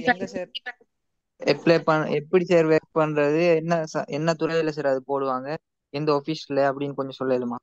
பொதுவாக இந்த மேனேஜ்மெண்ட் சர்வீஸ் ஆபீசர்னு சொல்லுது. சரியா? அதாவது திணைக்களங்கள், டிபார்ட்மெண்ட்ஸ், அதாவது மினிஸ்ட்ரி, அமைச்சுக்கள். சரியா? அமைச்சுகள் அதுல வார டிபார்ட்மெண்ட்ஸ், சரி, எப்படியான இடங்களை தான் போடுவாங்க கூடுதலான வேலை வாய்ப்புகள். சில பிரதேச செயலகங்கள், டிஎஸ் ஆபீஸ் அதுகளையும் போடுவாங்க. அப்படியான இடங்கள்லாம் அப்பாயின்மெண்ட் கிடைக்கும். பொதுவாக இந்த ஜொப்பை பொறுத்த வரைக்கும், சரியா, இந்த ஜொப் அப்படின்னு சொன்னா ஒரு ஆபீஸ்ல ஒர்க் பண்ண மாதிரி தான். அதாவது இதுல என்னென்ன வேலைகள் இருக்கும்னு சொன்னா ஒவ்வொரு இடத்துக்கு ஏற்ற மாதிரி வேலைகள் மாறுபடும். சரியா? சில இடங்கள்ல டேட்டா என்ட்ரி வேலைகள் இருக்கும். தரவு வந்து என்டர் பண்ற, அதாவது எழுதி வினைஞர் அப்படியான வேலைகளும் இருக்கலாம். டேட்டா என்டர் பண்ற வேலைகளா இருக்கலாம். அல்லது கோப்புகள் ஃபைல் மேனேஜ்மெண்ட், கோப்புகளை முகாமைத்துவம் செய்த ஃபைல்களை வந்து மேனேஜ்மெண்ட் பண்ற, அல்லது அங்க அதோட தொடர்பான சில எழுத்து வேலைகளா இருக்கலாம். சரியா? இவ்வாறான பலதரப்பட்ட வேலைகள் இருக்கு. சரியா, எல்லாமே கூடுதலாக எழுத்தோட சம்பந்தப்பட்ட எழுத்து வேலைகள்லாம் கூட. சரியா, அப்படியான வேலைகள்லாம் இது கிடைக்கும். எஸ்கியூஸ் மீ சார், ஓ நான் வந்து யூனிவர்சிட்டி படிச்சுட்டு இருக்கிறேன் சார். இந்த எக்ஸாம்ல வந்து இன்டர்வியூல வந்து பாஸ் ஆகினா நான் யூனிவர்சிட்டியை விட்டு லீவ் ஆகணும், அப்படித்தானே சார்? யூனிவர்சிட்டி செஞ்சு கொண்டு செய்யலாது. சரிங்களா, இப்போ நீங்க எக்ஸாம் பாஸ் ஆகி உங்களுக்கு அப்பாயின்மெண்ட் கிடைச்சிச்சுன்னு சொன்னா நீங்க ஒர்க் போக வேண்டி வரும். ஒர்க் போறதால யூனிவர்சிட்டிக்கு உங்களுக்கு அப்சென்ட் ஆகுமே. Okay sir. அப்படி சிக்கணும். சில பேர் வந்து சமாளிச்சு செய்யறாங்க இல்லையா, யூனிவர்சிட்டியில வேற யாரும் அவங்களுக்கு சைன் பண்ண மாதிரியும் எக்ஸாம் மட்டும் போய் எழுதுற மாதிரியும் செய்யறாங்க. அப்படின்னு சில பேர் செய்யறாங்க. ஆனா அது எந்த அளவுக்கு சாத்தியமாகும்னு சொல்லல. சார் இப்ப ஓபன் யூனிவர்சிட்டில படிக்கிறாங்கல்ல எப்படி சார்? இப்ப ஓபன் யூனிவர்சிட்டில பிரச்சனை ஒண்ணு இல்ல. பிராக்டிகலுக்கு எக்ஸாமுக்கு எல்லாம் நேரடியா போகணுமே. பிராக்டிகல் எல்லாம் ஃபுல் நாளும் இருக்கும். 3 days 4 days அப்படி 3 சப்ஜெக்ட்டுக்கும் பொதுவாக ஓபன் யூனிவர்சிட்டியில டிகிரி செய்யறதுக்கு உங்களுக்கு அனுமதி தருவாங்க. இல்லைங்கதா, நான் ஓபன் யூனிவர்சிட்டி டிகிரின்னு சொல்றது கூடுதலாக சாட்டர்டே சண்டேல நடக்குறேன். சரியா, இடையில உங்களுக்கு பிராக்டிகல் அப்படி வேற எக்ஸாம்ல இருந்தாலும் அதுக்கு சலுகை தருவாங்க. சரியா, எக்ஸ்டர்னல் டிகிரியும் அப்படிதானே சார்? எக்ஸ்டர்னல் டிகிரியும் அப்படிதான். சாட்டர்டே சண்டே செய்யற டிகிரிகளுக்கு எந்த பிரச்சனையுமே இல்லையா. ஃபுல் டைமா செய்யறதா கொஞ்சம் சிக்கலாகும். இன்டர்வியூ வந்துட்டு எதை வச்சு ப்ரையாரிட்டி கொடுப்பாங்கன்னு சொல்லலுமா? எதை ப்ரையாரிட்டி கொடுக்குறேன்னு சொன்னா எதை கேக்குறீங்க? ஓ லெவல்ல வந்துட்டு ஏ எடுத்தாக்கள், பி எடுத்தாக்கள், சி எடுத்தாக்கள் அந்த கேட்டகரியில இல்ல அப்படி கொடுக்குறது. இப்ப ஓ லெவல்ல 9 எடுத்துட்டு ஏ லெவல்ல 3 எடுத்துட்டு ஒரு ஆள் எக்ஸாம் எழுதுறாண்டு அவருக்கு சான்ஸ் கொடுக்குறேன்டா சொல்ல கேக்குறீங்க. அப்படி இல்ல. அப்படி இல்ல. சரியா, சில வேளையில ஓ லெவல்ல 9 எடுத்து ஏ லெவல்ல 3 எடுத்தாலும் கூட இன்டர்வியூல சில வேளை அவரை தெரிவு செய்யாமல் விடலாம். அப்படின்னு சில சந்தர்ப்பம் இருக்கு. சரியா, இன்டர்வியூல வந்துட்டு டாக்குமெண்ட் செக் பண்ணுவாங்களா இல்ல டெக்னிக்கல் क्वेश्चंस அப்படி எதுவும் கேட்பாங்களா? क्वेश्चंस எதுவும் கேக்குறல. இன்டர்வியூல எந்த ஒரு क्वेश्चंஸும் கேக்குறல. ஒன்லி டாக்குமெண்ட் மட்டும் தான் செக் பண்றோம். நீங்க அப்ளிகேஷன் போடும்போது நீங்க டாக்குமெண்ட்ஸ் இருக்குதானே, நீங்க ரிசல்ட்ஸ் எல்லாம் சொல்லி தானே இருப்பீங்க. அந்த ரிசல்ட்ஸ் உண்மையா சரியானதான்றத மட்டும் தான் பார்ப்பாங்க. சரியா, ஓகே சார். மார்க்ஸ் போடுறா சார்? சொல்லுங்க. இன்டர்வியூக்கு வந்து மார்க்ஸ் என்ன சரி போடுறா சார்? இன்டர்வியூக்கு மார்க்ஸ் போட்டு தான் தெரிவு செய்வாங்க. அது அவங்க போடுவாங்க. சரியா, அந்த பேனல்ல இருக்கிறாங்க மார்க்ஸ் போடுவாங்க. மார்க்ஸ் போட்டு மார்க்ஸ் சொன்னா டாக்குமெண்ட்ஸ் இருக்கான்னு சொல்லி பார்த்து மார்க்ஸ் போடுவாங்க. அவ்வளவுதான். வேற உங்களோட கேள்வி கேட்டு மார்க்ஸ் ஒன்றும் போடல. சரியா, இருக்கான்னு பார்த்து அங்க டிக் பண்ணுவாங்க. சரியா, அந்த விஷயங்கள் இருக்கான்னு டிக் பண்ணிட்டு ஃபைனலா சொல்லுவாங்க. உங்களுக்கு உங்களோட நியமன கடிதம் உங்களுக்கு வீட்டுக்கு வரும்னு சொல்லுவாங்க. அவ்வளவுதான். சாட்டர்டே சண்டே வந்து சார் இப்ப ஹஸ்பண்ட் பேர்ல பேர் மாத்தி எல்லாம் டாக்குமெண்ட்ஸ் எடுத்து வைக்கணுமா சார்? ஹஸ்பண்ட் பேர்ல ஏன் மாத்த போறீங்க? இல்ல இது வந்து அப்பாயின்மெண்ட் தரும்போது முதல் இனிஷியலோட வரதானு சொன்னீங்க. இனிஷியல்னா உங்களோட ஃபாதர் நேம் தான் இருக்கும் இனிஷியலா. அப்ப ஐசி திரும்ப மாத்த தேவையா சார்? அப்படி ஒண்ணும் நீங்க உங்களோட ஐசியை வந்து உங்க ஹஸ்பண்ட் பேரோட சேர்த்தா மாத்துறீங்க. அப்படியே மாத்தீங்க? இன்னும் மாத்த இல்ல. அப்படி எதுவும் இஷ்யூ வருமா? இல்ல அப்படி மாத்த தேவையில்லை. நீங்க உங்களோட ஃபாதர் நேம் உடைய போகலாம். அது இஷ்யூ ஒன்றும் இல்லையே. Okay sir. சார் மற்றது வந்து அந்த லீவிங் சர்டிபிகேட் கேட்பாங்கன்னு சொன்னீங்க தானே? என்ன சர்டிபிகேட்? இல்ல ஸ்கூல் லீவிங் சர்டிபிகேட். சில வேளைய கேட்கலாம். சார் என்னன்னா நாங்க அந்த யூனிவர்சிட்டி அப்ளிகேஷன் போடும்போது ஒரிஜினல் லீவிங் சர்டிபிகேட் அங்க அனுப்புனது. இப்ப அதை எப்படி எடுக்கலாம் ஏதாவது ஐடியா? நீங்க ரிக்வெஸ்ட் கொடுக்கலாம் உங்களோட யூனிவர்சிட்டிக்கு. இப்ப தேவையில்ல. சம்டைம் உங்களோட கெசெட் வந்ததுக்கு பிறகு பாப்போமே. கெசெட் வந்ததுக்கு பிறகு அப்படி கேட்டு இருந்தாங்கன்னு சொன்னா சில வேளை மாத்தலாம் அந்த விஷயங்கள்ல. சரியா, அப்படி கேட்டு இருந்தா ரிக்வெஸ்ட் கொடுக்கலாம். நான் இது போட போறேன், எனக்கு தேவையான ரிக்வெஸ்ட் கொடுத்தா எடுக்கலாம். பிரச்சனை. Okay sir. Okay. Monday Sunday வரையா ஒர்க் இல்லாட்டி மண்டே டு ஃப்ரைடேயா? டைம் எல்லாம் என்ன மாதிரி இருக்கும்? ஒர்க் டைம் ஒர்க்கிங் டைம் சொல்றீங்களா? சரி, இப்ப எக்ஸாம் எல்லாம் பாஸ் பண்ணிட்டு பட் நாங்க ஒர்க் பண்றது மண்டே டு ஃப்ரைடே வரையா இல்லாட்டி சண்டே வரையா? டைம் எல்லாம் என்ன மாதிரி? பொதுவா மண்டே டு ஃப்ரைடே தான் ஒர்க்கிங் வாங்க. சரியா, Monday to Friday. Saturday sometime half day ஒர்க்கா இருக்கும். சாட்டர்டே சண்டே ஒர்க் இல்ல. சரியா, சாட்டர்டே சம்டைம் ஹாஃப் டே இருக்கலாம். அது உங்களுக்கு போடுற டிபார்ட்மெண்ட்ஸை பொறுத்த இருக்கு. என்னென்ன டிபார்ட்மெண்ட்ஸுக்குள்ள போறீங்கன்ற பொறுத்து இருக்கு. சரியா, சரி மற்றது இது வந்து வழக்கமா தெரியுதானே, கவர்மெண்ட் ஜாப் பண்ணா மார்னிங் 8 மணிக்கு போனீங்கன்னு சொன்னா ஈவினிங் 4 o'clock முடியறதுக்கு 8 hours தானே work. சில வேளையில ஓவர் டைம் வேலைகளும் இருக்கலாம். ஓவர் டைம் செய்யறதுக்கு வேறையா பேமெண்ட் பண்ணுவாங்க, பேமெண்ட் கொடுப்பாங்க. சரியா? Hello sir. சொல்லுங்க சார், நான் வந்து டிகிரி வந்து இங்கிலீஷ் மீடியத்துல கம்ப்ளீட் பண்ணிக்கிறேன். அது பிரச்சனை இல்ல. இந்த நீங்க இந்த எக்ஸாம் வந்து எக்ஸாம் இங்கிலீஷ் தமிழ்ல மீடியத்திலும் செய்யலாமா? போடலாம், தமிழ் மீடியத்திலும் போடலாம், பிரச்சனை இல்லை. உங்களுக்கு தமிழ் மீடியம் மேலும்னா தமிழ் மீடியத்துல போடுங்க, இங்கிலீஷ் மீடியம் மேலும்னா இங்கிலீஷ் மீடியத்துல போடுங்க. எது உங்களுக்கு பெட்டரோ அதுல போடுங்க. Okay sir, thank you. ஓகே. சரி, இப்ப நாங்க இன்டர்வியூக்கு செலக்ட் ஆகினா கட்டாயம் இது போயிட்டே ஆகணுமா? இன்டர்வியூக்கு செலக்ட் ஆனா போதானே வேணும். நீங்க இன்கேஸ் எமர்ஜென்சி உங்களுக்கு போக முடியலாட்டி மெயில் ஒன்று போடலாம். சரியா? உங்களுக்கு ஏதாச்சும் சடனால என்ன பிரச்சனை, அதாவது என்ன வருத்தம் அப்படின்னு சொல்லி ஹாஸ்பிட்டல் அட்மிட் ஆயிருக்கீங்க அப்படின்னு சொன்னா மெசேஜ் போட்டா இன்னொரு நாள் தருவாங்க, இன்னொரு சந்தர்ப்பம் தருவாங்க.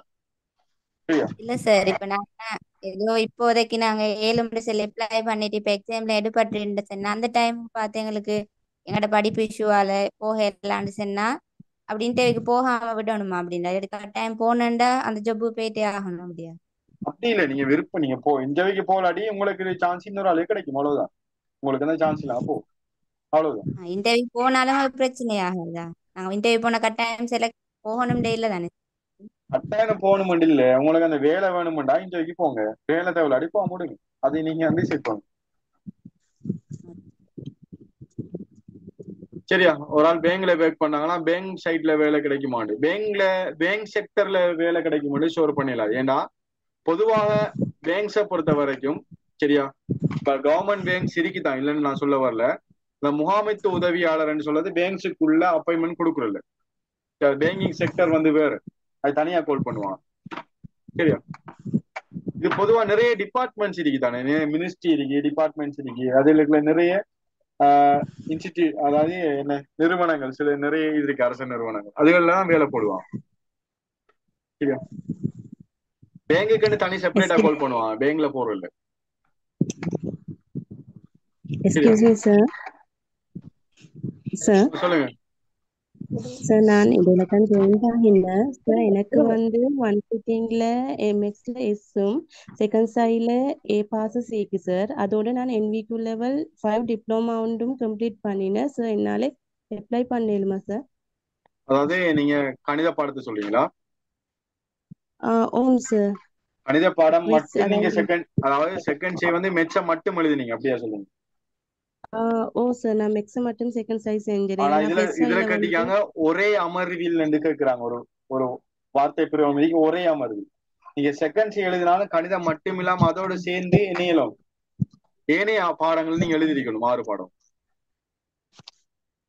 இல்லைங்கதா சார்? அந்த குறிப்பு எனக்கு சொல்லிருக்கீங்க, அது வந்து அதே அதான் நான் சொன்னேன், நான் நேரத்தோட சொன்னேன், ஸ்டோர் பண்ணி சொல்லல. அது அவங்க டிபார்ட்மெண்ட்லாம் தீர்மானிக்கிற விஷயம். சரியா? அது நாங்க ஸ்டோர் பண்ணி சொல்லலான்னு நான் சொல்றேன். சரி, இதான் நீங்க என்ன செய்யுங்கன்னு சொன்னா, நிறைய பேர் பிரச்சனை வந்து கணித பாடம் தான் பிரச்சனை. சரியா? நீங்க என்ன செய்யுங்கன்னா, சம்டைம் இந்த வேலை கிடைச்சிச்சோ கிடைக்கலையோ, நீங்க அப்ளிகேஷன் போடலுமே போட இயலாதோ, அது அடுத்த கட்டம்.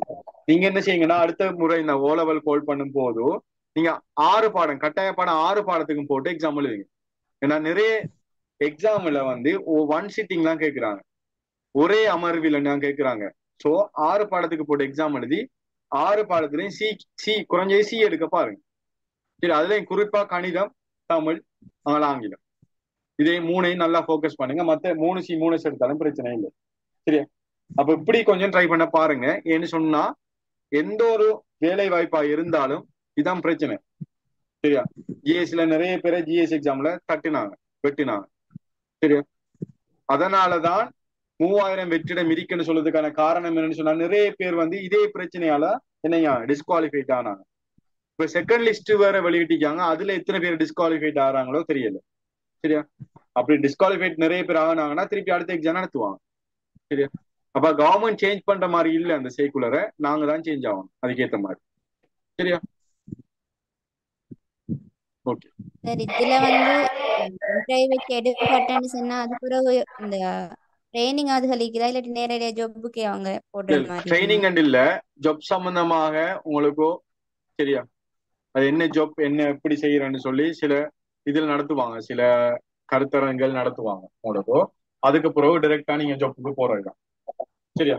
இதுல அந்த அளவு கூடுதலா ட்ரைனிங் எல்லாம் இல்லை, 4 மாதம் 5 மாதம் அப்படி ட்ரைனிங் எல்லாம் இல்லை. சரியா? எம்எஸ்ஓ ஒரு 1 வீக் மட்டும் உங்களுக்கு ட்ரெயின் பண்ணுவாங்க, என்னென்ன விஷயம் எப்படி எப்படி செய்யறது. அதுக்கப்புறம் நீங்க வேலை செய்யலாம். சார் எம்எஸ்ஓ பேசிக் salary என்ன மாதிரி சார்? நான் லெவல் ஆல்ரெடி 3 salary லெவல் 2 விஷயங்கள் சொல்லிட்டேன், திருப்பி சொல்லிட்டு இருக்கலாம். நான் வீடியோ ஷேர் பண்ணுவேன்னா ரெக்கார்ட் ஷேர் பண்ண பாத்துக்கோங்க. ஆல்ரெடி salary விஷயங்கள் நான் டிஸ்கஸ் பண்ணிட்டேன். வேற என்ன விஷயங்கள் தான் கேளுங்க. சார் இந்த எக்ஸாம் முடிஞ்ச பிறகு புது கெசட் கால் பண்ணுவாங்க. ஏற்கனவே அப்ளை பண்ணவங்களுக்கு எக்ஸாம் முடிஞ்ச பிறகு புது கெசட் கால் பண்ணுவாங்க. எக்ஸாம் முடிஞ்சது திருப்பி எப்ப கால் பண்ணுவீங்க என்ன கேக்குறீங்க? இல்ல சார், 2019 அப்ளை பண்ணவங்களோட எக்ஸாம் முடிஞ்ச பிறகு திரும்ப மத்த புது கெசட் கால் பண்ணுவாங்க. அதாவது 2 கட்டமா கால் செய்ய போறாங்க. ஃபெஸ்ட்டுக்கு அதை சொல்ல தெரியா? சரியா? அவங்களோட எக்ஸாம் முடிஞ்சதுக்கு பிறகு கால் பண்ண மாட்டாங்க, இடையெல்லாம் கால் பண்ணுவாங்க. சரியா? ஆனா எக்ஸாம் ஃபெஸ்ட்டுக்கு நடக்கும். ஏற்கனவே அப்ளிகேஷன் போட்டாக்களுக்கு தான் ஃபெஸ்ட்டுக்கு எக்ஸாம் நடக்கும். அடுத்த எக்ஸாம் வந்து புதிதாக அப்ளிகேஷன் போறாக்களுக்கு நடக்கும். சரியா? சார் அப்ப அப்ளிகேஷன் எல்லாம் போட்ட அப்புறம் அப்ப ஜாப் வந்து எப்படி நாங்க செலக்ட் ஆயினா அடுத்த வருஷமா கிடைச்சும்? இல்ல, ஜாப் உடனே கொடுப்பாங்க, அடுத்த வருஷம் கொடுக்கறதுக்கு இல்லையே. வெற்றிடங்களை நிரப்பணுமே. 8000 வெற்றிடம் இருக்கி அந்த நிரப்புனா தானே அவங்க கவர்மெண்ட்டுக்கு வேலைகளை இலகுபடுத்திக் கொள்ளும். சரியா? அந்த வெற்றிடத்தை அவசரமா நிரப்புவாங்க. சரியா? அடுத்த வருஷம் இல்ல, உடனே நிரப்புவாங்க, இந்த வருஷத்துக்குள்ளே நிரப்புவாங்க. எக்ஸ்கியூஸ் மீ சார், கிளாஸுக்குரிய பேமெண்ட் பண்ண ஸ்லிப் உங்களுக்கு வாட்ஸ்அப் பண்ண தெரியும்? நீங்க பேசுற கொஞ்சம் எனக்கு பேக்காது. ஹலோ சார், இந்த 2019 ஹலோ சார் 2019 எழுதி கெசட் போட்டு எங்களுக்கு வந்தாலும் அந்த எக்ஸாமே செஞ்சு 2000 இந்த மாதிரி கெசட் எக்ஸாம் செய்யலாமா சார்? 2 எக்ஸாமே 2 எக்ஸாம் செய்யலாம், பிரச்சனை இல்லை. பிரச்சனை தான். 2ம் செய்யலாம். ஆனா 2க்கும் தனித்தனியா தான் இன்டர்வியூ நடக்க போகுது, இஷ்யூ ஒன்றும் இல்ல. சரியா? சார் கிளாஸ் ஃபீஸ் நம்ம ஃபீஸ் டீச்சர்ஸ் நான் ஆல்ரெடி சொன்னேன் தானே, நான் ஆல்ரெடி ஷேர் பண்ணேன் இந்த விஷயங்களை. முதல்ல பே பண்ற 50 பேருக்கு ஆப்ஷன் ஒன்று கொடுக்குறோம்னு சொல்லி 3000, அதுக்கு மேற்பட்டாங்க 3500 சொல்லி. நான் 36 ஹவர் கிளாஸ் செய்யறோம். மொத்தம் 36 ஹவர், ஒரு மாசத்துக்கு 36 ஹவர் கிளாஸ். உங்களுக்கு எக்ஸாம் எப்ப நடக்குதோ அது வரைக்கும் கிளாஸ் போகும். ஏன்னா நீங்க ஒரு மாசமோ அல்லது 10-15 நாளோ படிச்சு பாஸ் ஆகி இயலாது. ஏன்னா போட்டி கூடுனா எக்ஸாம் பேப்பரையும் கடினத்தன்மையை கூட்டுவாங்க. விளங்குதானே? இப்ப அப்ளிகேஷன் போன முறை, அதாவது லாஸ்டா கால் பண்ணதுக்கு 2 லட்சம் அப்ளிகேஷன் போட்டு இருக்காங்க. 2 லட்சம் அப்ளிகேஷன். இதுக்கு எடுக்க போறாங்க 3000 பேர். இப்ப 2 லட்சம் அப்ளிகேஷன் இருந்து 3000 பேர் எடுக்கிறேன்னா யோசிங்க. ஆகும் எக்ஸாம் பேப்பர் ஈஸி, எல்லாரும் ஈஸியா செஞ்சுட்டு போயிடுவாங்களே, அப்படி போயிடுமா? அப்ப பேப்பரை கொஞ்சம் ஹார்ட் ஆக்குவாங்க. அப்ப அதுக்கேற்ற மாதிரி தான் நாங்க தயாராகும். இப்ப 5000 வேகன்சிக்கு திருப்பி கால் பண்ண போறாங்க. அப்ப இதுக்கு எதிர்பார்க்கிற பெருமாள் கிட்டத்தட்ட ஒரு 10 லட்சம் பேர் அப்ளிகேஷன் போடுவாங்க. இப்ப 10 லட்சம் பேர் அப்ளிகேஷன் போட்டாங்கன்னு சொன்னா போட்டி இன்னும் கூடும். சரியான போட்டியா இருக்கு. அப்ப அதுக்கேற்ற மாதிரி நாங்க படிக்கணும்னு சொன்னா நாங்க கடைசி டைம்ல படிச்சு பாஸ் ஆகுறது கஷ்டம். உங்களுக்கு அப்படி ஐடியா இருக்குமெண்டா இப்பயே நீங்க ஜாயின் ஆகி படிக்கலாம். எங்களோட கிளாஸஸ் வந்து நாங்க இந்த 28ஆம் தேதி தொடங்குறோம், பிப்ரவரி 28 தொடங்குறோம். சரியா? நைட் டைம்ல நாங்க கிளாஸஸ் வந்து போடுவோம். சரியா? அப்ப கிளாஸுக்கான ரெக்கார்டிங் எல்லாம் நாங்க தருவோம். சரியா? அவங்களோட அதுல கெசட்ல சொல்லப்படுதான விஷயங்கள், விடயங்கள், அந்த விடயங்களுக்கு ஏற்ற மாதிரி தான் நாங்க கிளாஸ் செய்வோம். நாங்க இந்த கிளாஸ் மட்டும் இல்ல, நாங்க எந்த ஒரு கிளாஸ் செய்யறோம் அதுக்கேற்ற மாதிரி தான் செஞ்சு கொண்டு போறேன். அதனால ஏதோ அல்ஹம்துலில்லாஹ் ஏதோ அதனால எல்லா எக்ஸாம்லயும் எங்கள்கிட்ட படிக்கிற பிள்ளைகள் நல்ல ஒரு அவுட்புட் ஒன்று கிடைக்குது, பாஸ் ஆகி கொண்டு வராங்க. சரியா? அப்ப அதுக்கேற்ற மாதிரி தான் நாங்க ஷெட்யூல் பண்ணி கொண்டு போவோம். சார் அந்த குரூப் லிங்க் ஒன்று எங்களுக்கு கிடைக்கல, அந்த ஜூம் லிங்க் மட்டும் தான் கிடைச்சிது சார். என்ன குரூப்னு சொன்னா பண்ணிருமே. நீங்க என்ன சொல்றீங்க? குரூப்பா சார் இப்ப நான் கிளாஸ்ல ஜாயின் ஆகுறேன்னா எந்த குரூப்ல ஜாயின் ஆகணும்? எங்களுக்கு இன்னைக்கு வந்து ஜூம் லிங்க் மட்டும் தான் கிடைச்சிச்சு. இல்ல பிரச்சனை இல்லை, நீங்க எனக்கு பேச மெசேஜ் ஒன்று தாங்க. சரியா?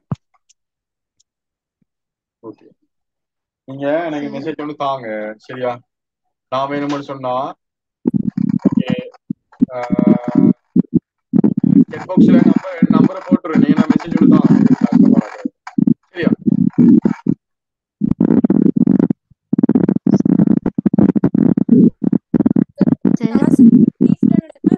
பேசுறீங்க இதான் தெரியுது கொஞ்சம்.